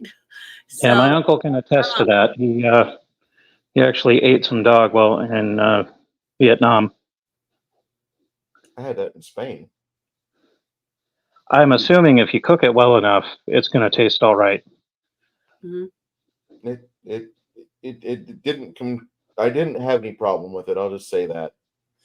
I had more problem with it trying to explain to my parents I ate dog. Yeah, see, Like that was sea urchin, I would have a problem with, because no matter what you do to it, it still tastes like gelatinous seawater. Oh, I looked at this sheet. Why didn't I? Oh, I just didn't go far enough down, apparently. Dog or cat probably would make pretty awesome tacos or barbecue or something. So this movie, the Bradbury Building, it was primarily used for whatever it's got going on. It's a landmark now, but they showcase it on Wikipedia. The first thing they highlight is Blade Runner, but Double Indemnity, The Unfaithful, Shockproof, DOA, great movie. Didn't they use it in Wolf? What? Wolf, the Jack Nicholson werewolf movie. Hold on, I'm going through the 40s and 50s right now. Oh. Oh. Good Neighbor Sam, Yeah, it's in China Wolf. Girl, White Cliffs of Dover, Indestructible Man, Caprice, Marlowe, The Night Strangler from 72, Chinatown, Cheap Detective, Avenging Angel, Murphy's Law, Midnight Cabaret, The Dreamer of Oz, 94's Wolf, Yeah, I think Lethal that's Weapon why I 4, remembered it. Oh, that could be that. Pay It Forward, What I never Women Want, 500 Mhm. Days of Summer, The Artist, and television series or in television shows and videos. Quantum Leap. Good Yeah. And so God. on and so forth, ad nauseum. Well, it's amazing. Was when they were using this building for all of these projects, was the building not being used? Was it just an empty building? It was probably It's a very landmark. little used Yeah. at that point. Like it was probably used to shit back when it was first built for a couple of decades, and then over time, They probably cost made of more money using rental it for space and movies. whatnot. Yeah, they probably made more money using it for that. And so movies are like, here's a wad of cash. Let's take up a week of your time and or a couple of days, however long it's going to take for the shoot. Before we go through the scores, I want to give thanks to my members and individuals that have shouted me out here lately. For those that are still here, Mr. Fladey, Fladey One Gaming, and LDG. If you watch this later, appreciate you guys helping out the channel as much as you have. You didn't have to. Do appreciate it though. Solid dudes. Yeah, you had addressed earlier. Can we address the Blade Runner title versus the Dream, Android's Dream of Electric Sheep? The William S. Burroughs wanted to make a film after the Alan Norse novel of Blade Runner, and that was William S. Burroughs that wrote that. William S. Burroughs, I guess, bought the rights. Okay. Because it was Alan Moore who wrote the book in '74, I think it was. I think it was And 74. then there was buzz going, hey, we need to make a movie. So William S. Burroughs, being a visual artist, bought the rights, kind of sat on it, didn't do anything with it. Fancher apparently was on set with the book in his bag or something like that, and he's like, oh, hey, instead of fiddling around with Dangerous Ways or Android or something generic like that, why don't we call it Blade Runner? Sure, Because why that not? was all awesome and mystique. Mhm. And so for 41 years, give or take, I've been wondering why the hell would they call it Blade Runner? And then, like, I just recently got a hold of the book not too long ago, so under 41 years. Not bad. And I read it, and I was like, okay, that makes sense. Another dystopian future sci-fi thingy. Good literature. Just had nothing to do with anything. It was an entirely different book, entirely different story, but it was sci-fi, and it sounded good. Yeah, and the name, the sleeping sheep or whatever, was kind of a goofy name, don't you think? It was an ironic mention because Deckard had the electronic sheep Mm-hmm. in lieu of his real life goat. So Admiral Teague says, what's cool about the movie is that when it was about the time you'd wear out a copy of a VCR tape, a new version, a new cut would be released, and Ridley Scott would spin a new kind of insincere reason why he changed it. yeah, he's been wishy-washy on a lot of shit. Yeah, and everybody else, I forwarded the Red Letter Media Blade Runner video to Janet today because there's a really good point in there where they discuss, like, what the fuck are you doing with him being a replicant? Everybody in the movie production says, do not make Deckard a replicant. And you have Ridley Scott pointing back at him. I know what I'm doing. I'm a director. I've been a director for 41 years. I've been doing this business. I am the acclaimed director that did The Duelist, and I did Alien. I know what I'm doing. Deckard, you're a replicant. And then he swigs another. He swigs another giant mouthful of bourbon down. Soy-based Jeremy says 8 out of 10 on a serious note. John Roy Riker says only one I remember is the director's cut. Okay, that's fine. What's your score of it? That's all I wanted to really know. Did you like the movie? I hope you did. It was good. I liked missed it a most lot. of the movie. Being sick, but from what I saw, this is a 6.5. Let me know, Fladey, if you need to. I'll try to get you a cut of this on the web. We'll watch it again. When we were watching it in Discord, I told Bruce I was very shocked how quiet everyone was when we watched the movie, because normally we're all talking or making comments or whatever about it, or laughing or whatever.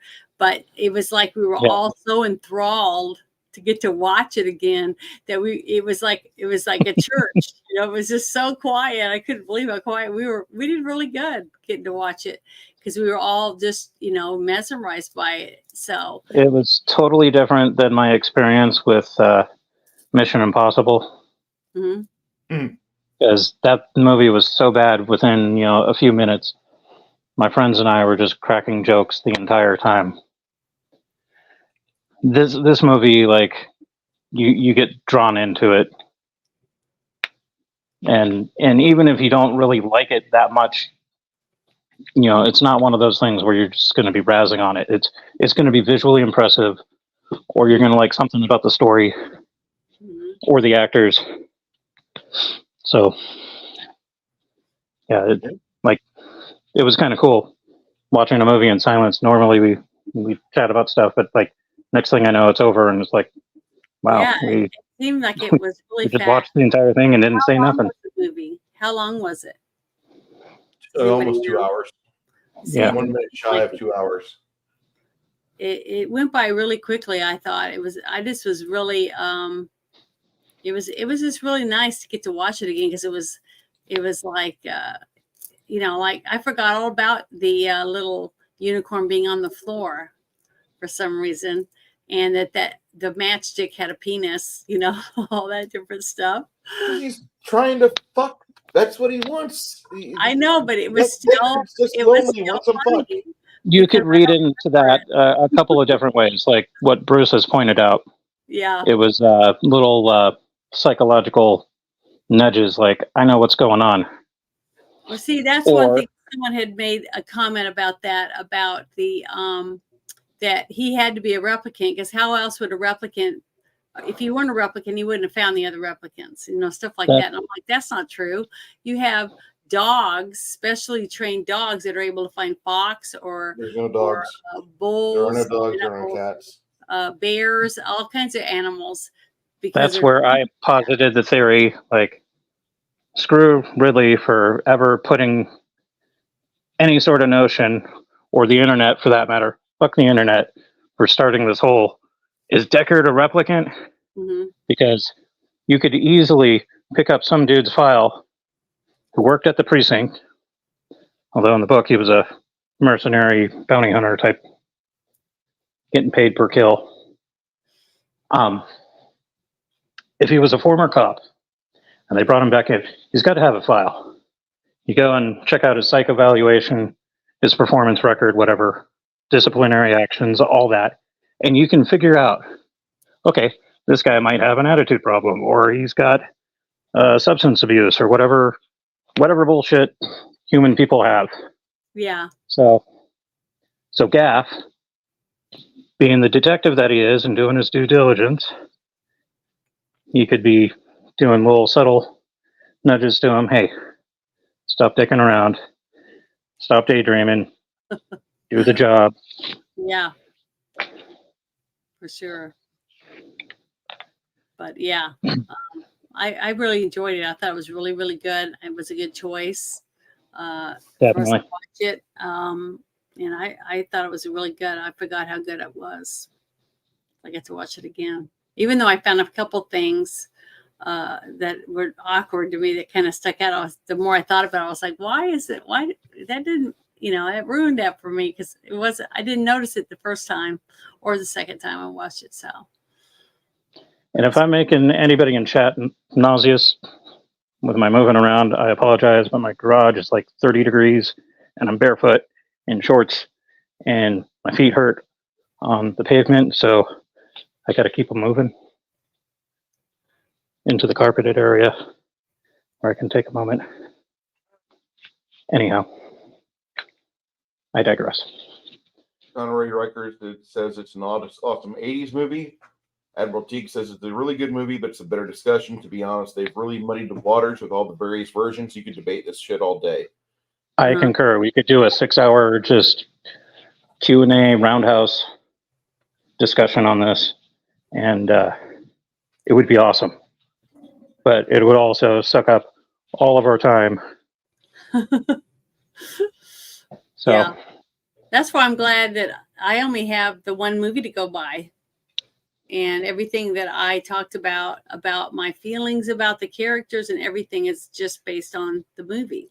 That's it. I tell you what, when the government comes and kills the internet and we all have to go down to Texas or Arkansas or wherever the hell we're going to end up having our commune, we can totally have a town hall meeting and discuss all these key points of Do Androids Dream of Electric Sheep, Blade Runner, and a shit ton of other stuff.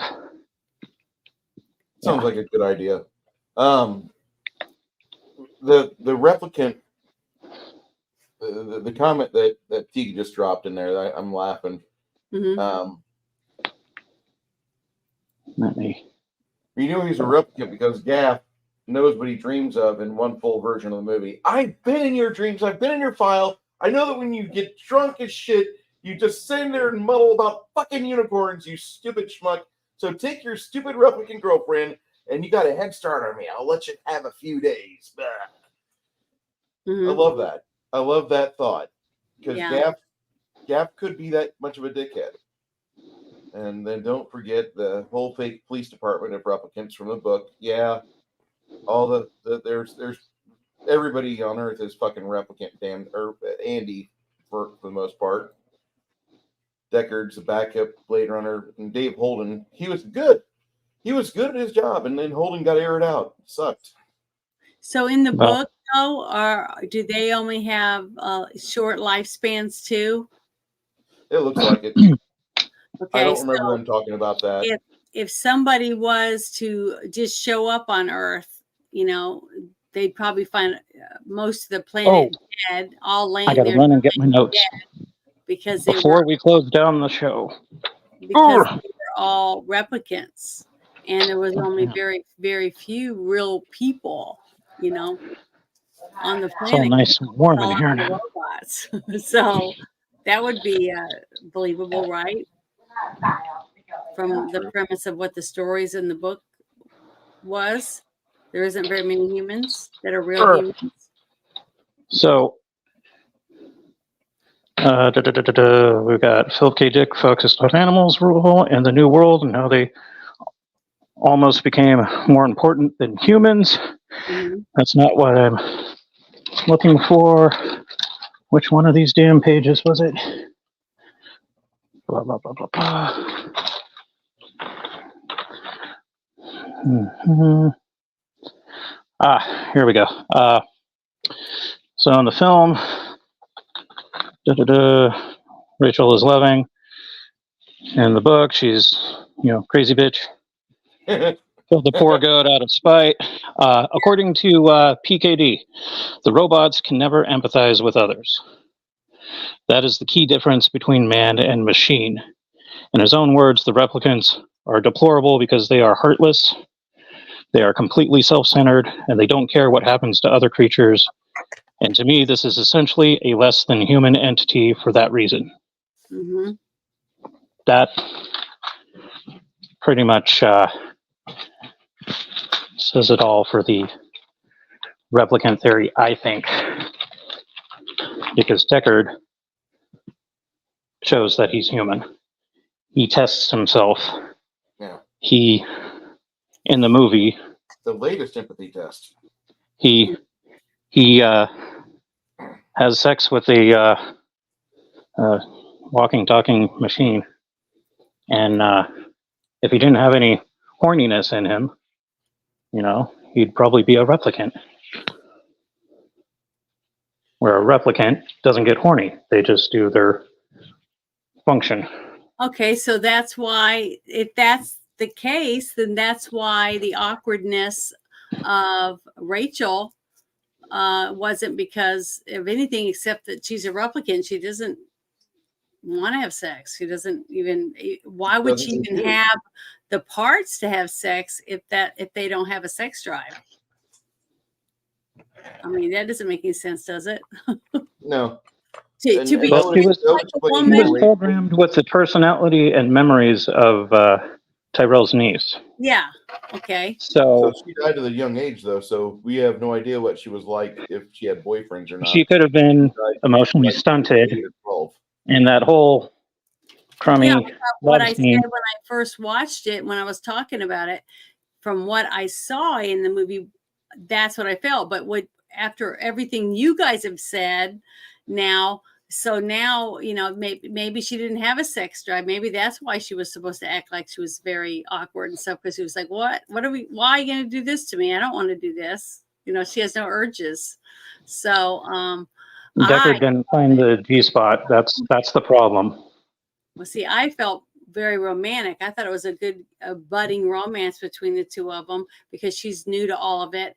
And, and he, after he he's intrigued by her. So whenever you're like intrigued with someone, you want to get to know them more. And if you spend enough time with someone, sooner or later, you will fall in love with them. I don't like sand. It's dark and grainy and gritty, and it gets everywhere. Well, let's talk about politics and get all upset. Yeah. And this is how I married the hottest girl in the galaxy. Sorry. I know, but I'm just saying, that's what I felt at the beginning when I watched it, was that it was a budding romance. Yeah. Roy Batty is married in the book. I forgot about that. Yeah. Denise might be out there in the novel. Mm-hmm. But in the story for the movie, she's been killed. Mm-hmm. Fancher. The replicant was married? Is that what you're saying in the book? Yeah, Roy Batty's married in the book. The robots do have sex drives. Replicants okay, but he married a woman just to fit into society, so people wouldn't know he was a replicant? No, I think it was so he could have a place to put his robot sperm.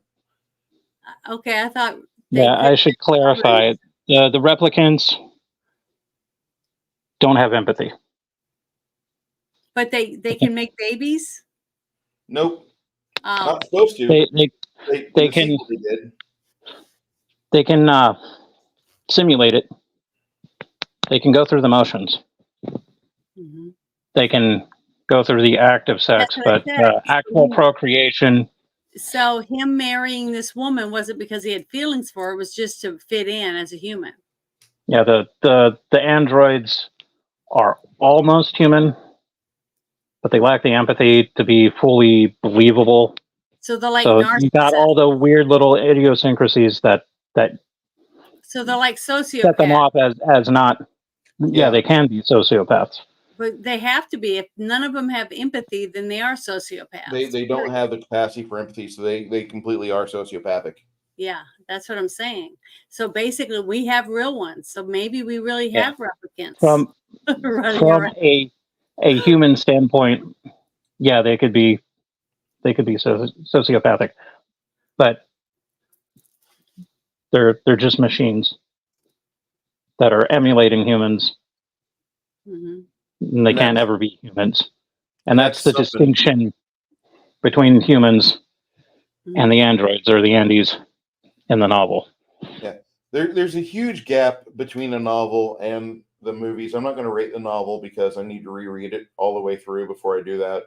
Mm-hmm. As far as the theatrical version of this movie is concerned, I'm going to give that version of the movie a 90 out of 100 because this movie, it it made me get into miniatures and prop design and all sorts of weird shit. That I've done some props for small stupid stuff around Corpus Christi before.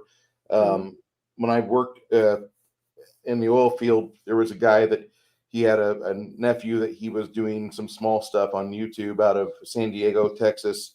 So I did some miniatures and miniature work for that, and it turned out pretty good on the just like a 45-second commercial. We were doing a model train set, and I did that paint work and assembly on that. So I can see like where Blade Runner really impacted my life, because it made me want to get involved with this stuff, and I want to do more. I really want to do more, but it's mainly the theatrical release gave me such hope for things, because I wanted that future. And I know that sounds disgusting for a lot of people. I want a cyberpunk dystopian future, because at least we know things that are going on, and you can see exactly who the branding is by. You have an idea of who's paying for what. Things are a lot more clear, it looks like, even though things are muddled as fuck with the humanity. At least the fucking replicants tell you what the hell they want, and they will go to extreme lengths to try to attain them. But I honestly feel that the theatrical version is the most reliable, happy version, because it does have a happy ending. It does have the omission of any Ridley Scott bullshit for the unicorn or Deckard's a replicant or any falsehood like that. And it led into the Edge of Human novel really well, a lot better than the director's cut does, or a lot better than the international cut does, a lot better than the fucking final cut does. And there's supposedly 7 versions of the original movie out there floating around, only one of which I give a shit about, even with its bad narration and oh my god, it says the N-word in it. I would much rather have that than what we live in right now. I would be completely happy if that's our future. I like the neon. I want the Atari and Pan Am on the side of the buildings. Yes, those are 2 corporations that have died, basically. Atari still lives, supposedly, with some game publishers, but it's not really Atari anymore. William Bushnell's Didn't it get bought out? Didn't it get bought? It's evolved into a different company. Okay, Yeah. so Different people have gotten back into it. You have so many cool things in the theatrical version. And then when you start getting into the other stuff, like it drags the score down a bit. Like the final cut we watched yesterday, I'm rating a 75 out of 100, because, okay, Ridley, I'm going to believe your horse shit that Deckard's a replicant, but I don't believe a replicant would get his ass beaten by a labor droid. Stop fucking with me like that. This is supposed to be the best in the business, and he killed 3 fucking androids in one fucking day. How are you fucking telling me that Deckard's a fucking replicant? And the unicorn scene from fucking Legend, I didn't need to see that. I don't really give a shit if you want to omit the happy ending. Go fuck yourself, Ridley. Not only did you fuck up Blade Runner, you fucked up Alien. The only good thing about Alien Covenant is a scene where Jesse Smollett properly gets gacked. That's it. That's the only part of that movie I fucking appreciate, because I fucking hate Jesse Smollett after all that bullshit that stupid little half-white piece of trash did. Okay? Go fuck him into a garbage dumpster, because that's where he fucking belongs. And you know what? Prometheus sucked too. Both of those movies should have never came out. They're about as good as Alien Resurrection. Well, I'm going to start off the new year by not pissing off Clancy, my FBI handler. I will just say what I have to say about Jesse Smollett, or Smollett, will not pass for flowers. And this is no way of me inciting racist, homophobic, anti-Semitic, ageism, ists or isms. This is just me saying, don't do anything stupid. Obey your local laws, federal laws, blah, blah, blah. Wink, wink, nudge, nudge.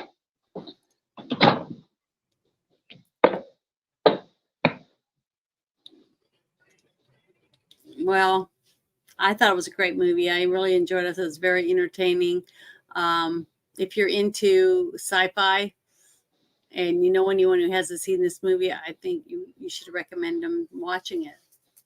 They'll be really surprised of how futuristic movie that was based in 2019 basically really resembles what the The city's future looking that like could right have now. been had COVID and Mhm. our shitty government Well, the and all zombies their in the little street, quizlings. you have people walking Fucked it through the up. street all hunched over and stuff that they're basically zombies, and the streets just This look is like not the dystopian future I wanted. I wanted the flashy one with the yeah, mirror shades and the who chrome. wouldn't? I But could have gotten a cyber liver and gone drinking for 6 months straight and not have to feel any hangovers. Mhm. But no, It's dirty and trashy, and people are taking each other out left and right, and that's what we have right now. So it's just really weird how they made this movie, and it was supposed to be the future where we have flying cars and all that stuff, and our cities look like that already, not with the flying cars, but I mean with the trashy, dumpy, zombie, nasty people just wandering yeah. through the streets. It's just sad. We And got the shitty end of the stick of the shitty dystopian future, which we all deserve. yes, And yeah, for sure. Anyone who wants to live in those kind of cities, yeah. like I want to go to Mars. Mhm. I can't go to Mars. I can't have my brain scrambled in a freaking recall machine. Mm-mm. That sucks. Mm-mm. No, I gotta do a 9 to 5 and talk to some idiot who just can't figure shit out. And I can't explain it to him because he's an idiot. And that sucks. Just like a replicant that doesn't know they're a replicant. Give me robot killers and freaking mutants. Mhm. Give me Well, all you got to do trouble is go comes to Frogtown. to I would or rather deal with LA, mutant you'll frogs see zombies. than the shit that we're dealing with now. Yeah. Hmm. Damn. I heard that Gladiator's getting a sequel. I don't know if it is or not. I don't give a shit. I'm done That with what? movies. What's getting a Gladiator's sequel? getting a sequel. A third sequel, A second version. or they're doing a remake of it.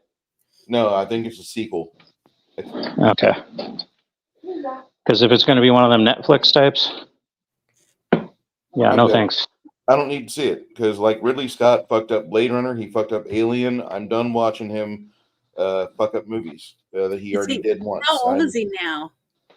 To where he needs to be in a home, drooling on himself, rooming with Joe Biden. Well, then he probably won't be the one directing it then. So I don't know. I don't have a Stranger lot. things have happened.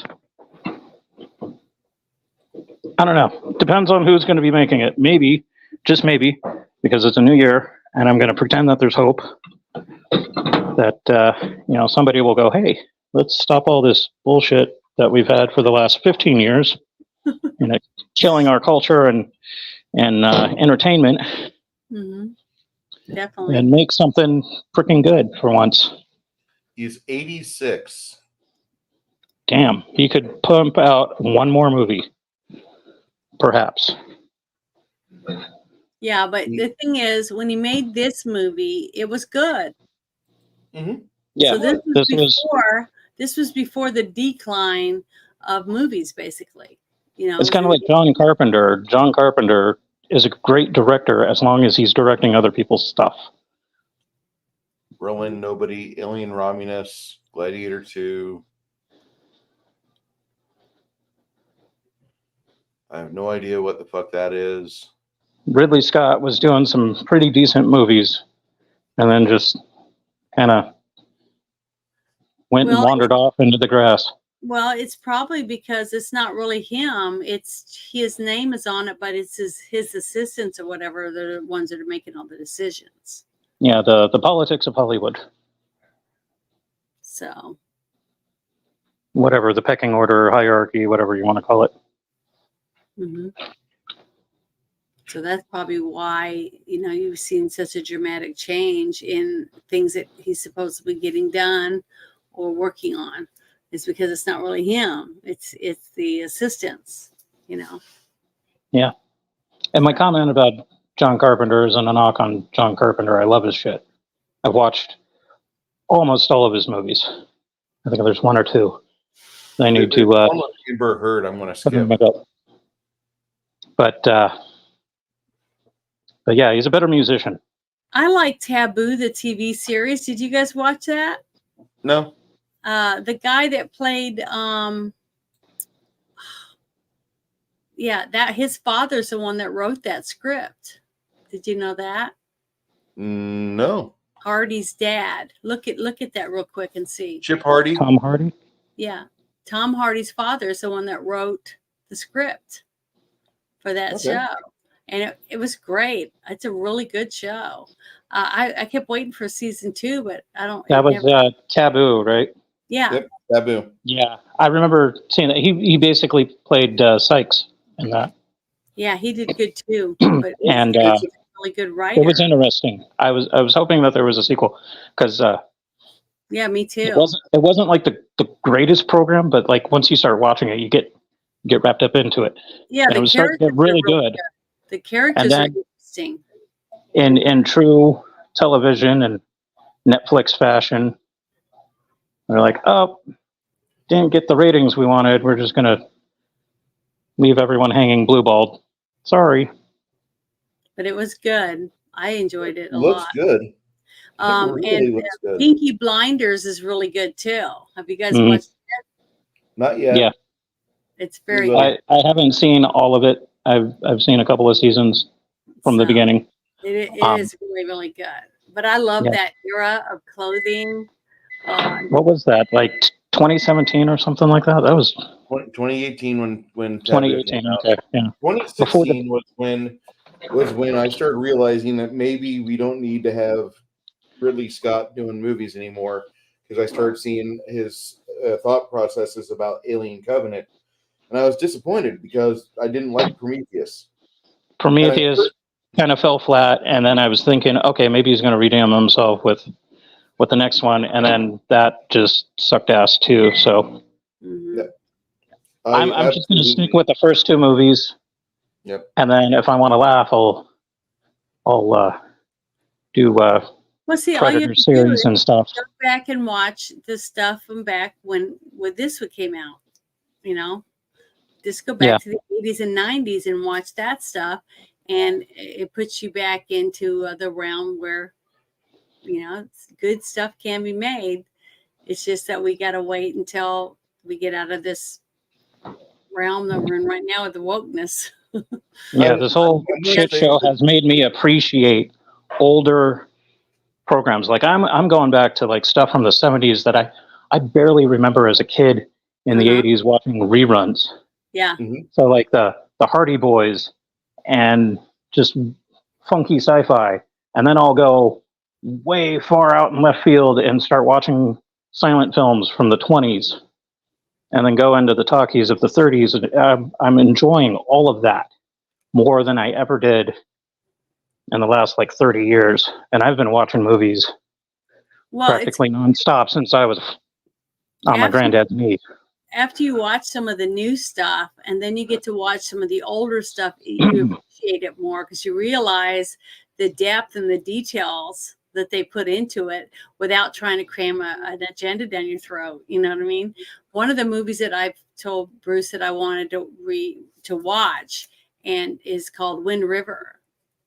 And I can't wait to watch it because it's a really well What month do you want to do that in, Janet?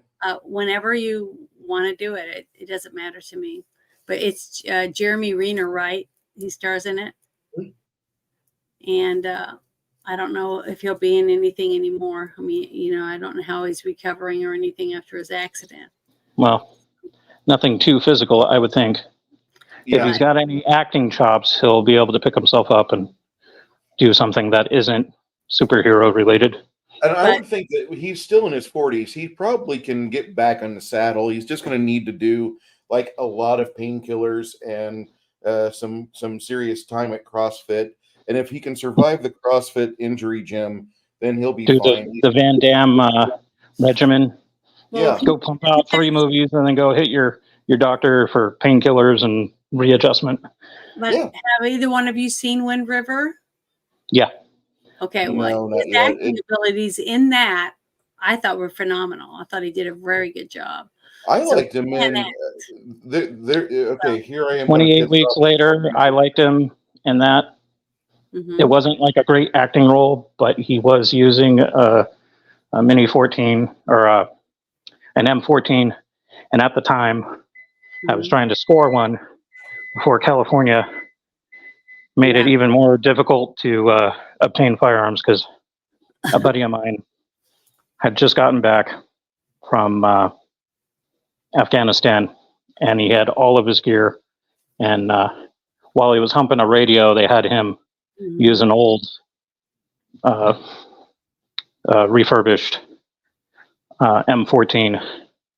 And so I was like, oh, that's cool. So I was like watching all the movies I could that had the gun in it because it was gun porn.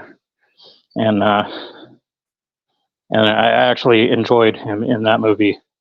And it was zombies. So, like, what's not to like about zombies? I liked him in The Town. I thought he was great in The Town, and I'm one of those few people that's a vet, but I also enjoy stupid movies like The Hurt Locker or Three Kings. And I think The Hurt Locker was fucking great. I don't think it's a good, accurate movie of our military's EOD, but I think it's a fun movie to watch, and Jeremy Renner did a damn good job, I thought. Mhm. I did. I think I just really like him. I think when he's just acting, he's good.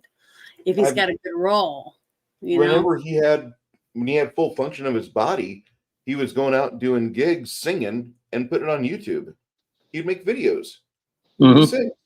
I don't think he's like, a million. I don't think he's got like Taylor Swift riz, but I think he's got some chops to where I think majority of people that like good music would like to hear He's him a live. good entertainer. Yeah, Okay. he's in that That- crew. Yeah, let's hope he doesn't get Taylor Swift status because there's certain governments, local governments in certain states that haven't figured out how to balance a fucking budget for 2023 since June, but they'll dedicate the whole year of 2023 and waste resources of taxpayers to Taylor Swift.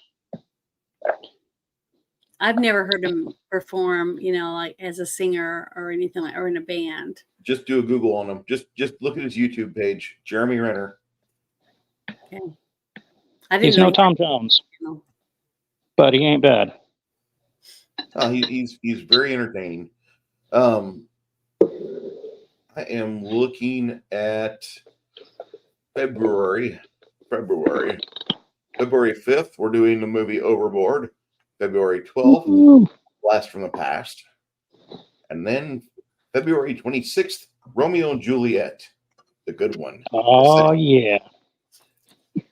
However, 13-year-old me is smiling. Oh yeah. February 19th, we are doing Wind River. Okay. Okay. Good.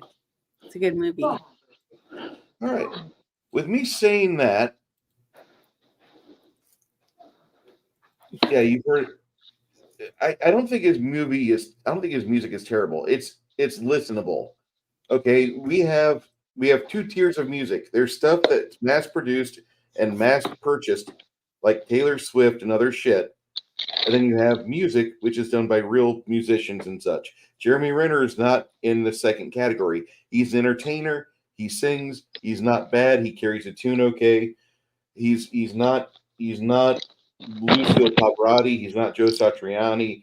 He's not a maestro. He's a guy that between movies he likes to pick up his guitar and play. I'm all right with that. I can respect that. Yeah, I can too. I mean, he's an even worse Bob Seger. Well, he he likes to perform, and he enjoys performing for other people. And Shit, I used to do karaoke, so. and I think that's great. I can't sing.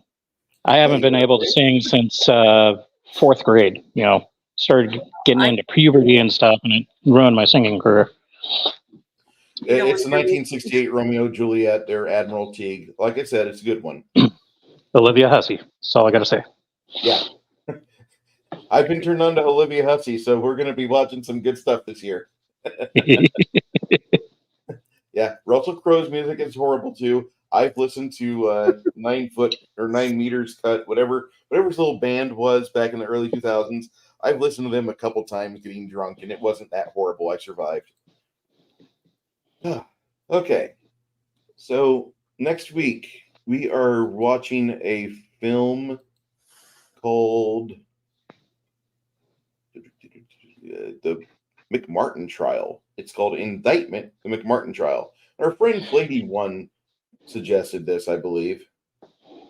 So we'll be discussing this, and on Monday night we'll be doing the viewing of it Sunday evening, like we always do, in the usual location. Janet will put that out for her people, and I'll put it out for my people, and then I'll just be in the room pretty much all afternoon that day. Mhm. McMartin Trial is what we're watching. It's a James Wood film, and it kind of has some ties to today. Yeah. That's all I'm going to say. There's a lot of shit that's in this movie that's like, ooh, you really want to have that?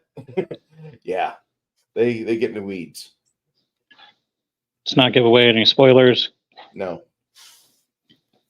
Yeah. I hope you guys enjoy it. I'm looking forward to it. Definitely. Hey, It was an awesome show, and the chat was awesome. Yeah, appreciate thank you guys. everyone who YouTube's came. a little funky. Otherwise, I would have jumped into chat, but then I'd get the weird double YouTube post, and Thank you for weird everybody shit happens. for New Year's Day with us, or for a few hours. I really appreciate it. David Hasselhoff. Hasselhoff. It's big in Germany. He's also big in Japan. Oh.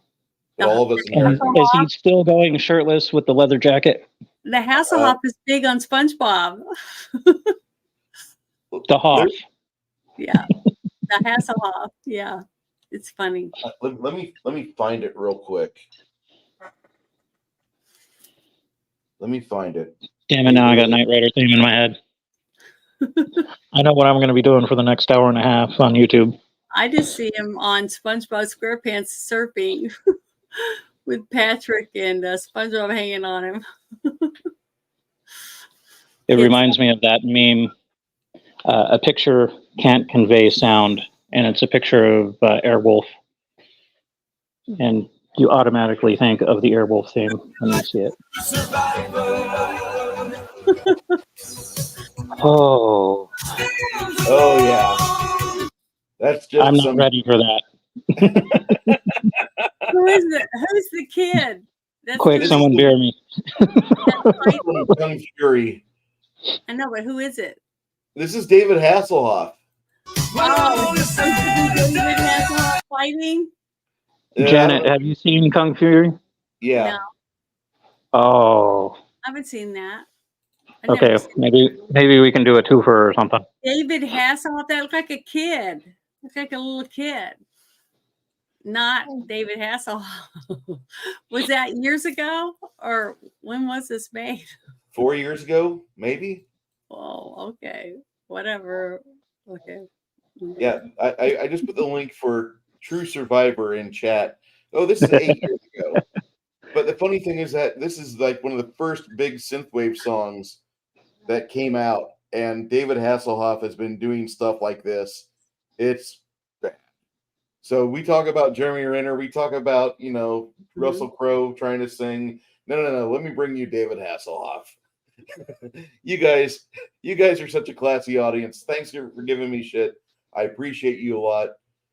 Catch Janet on her own channel, Janet from Another Planet, and find her on Twitter if you weren't brought here by her.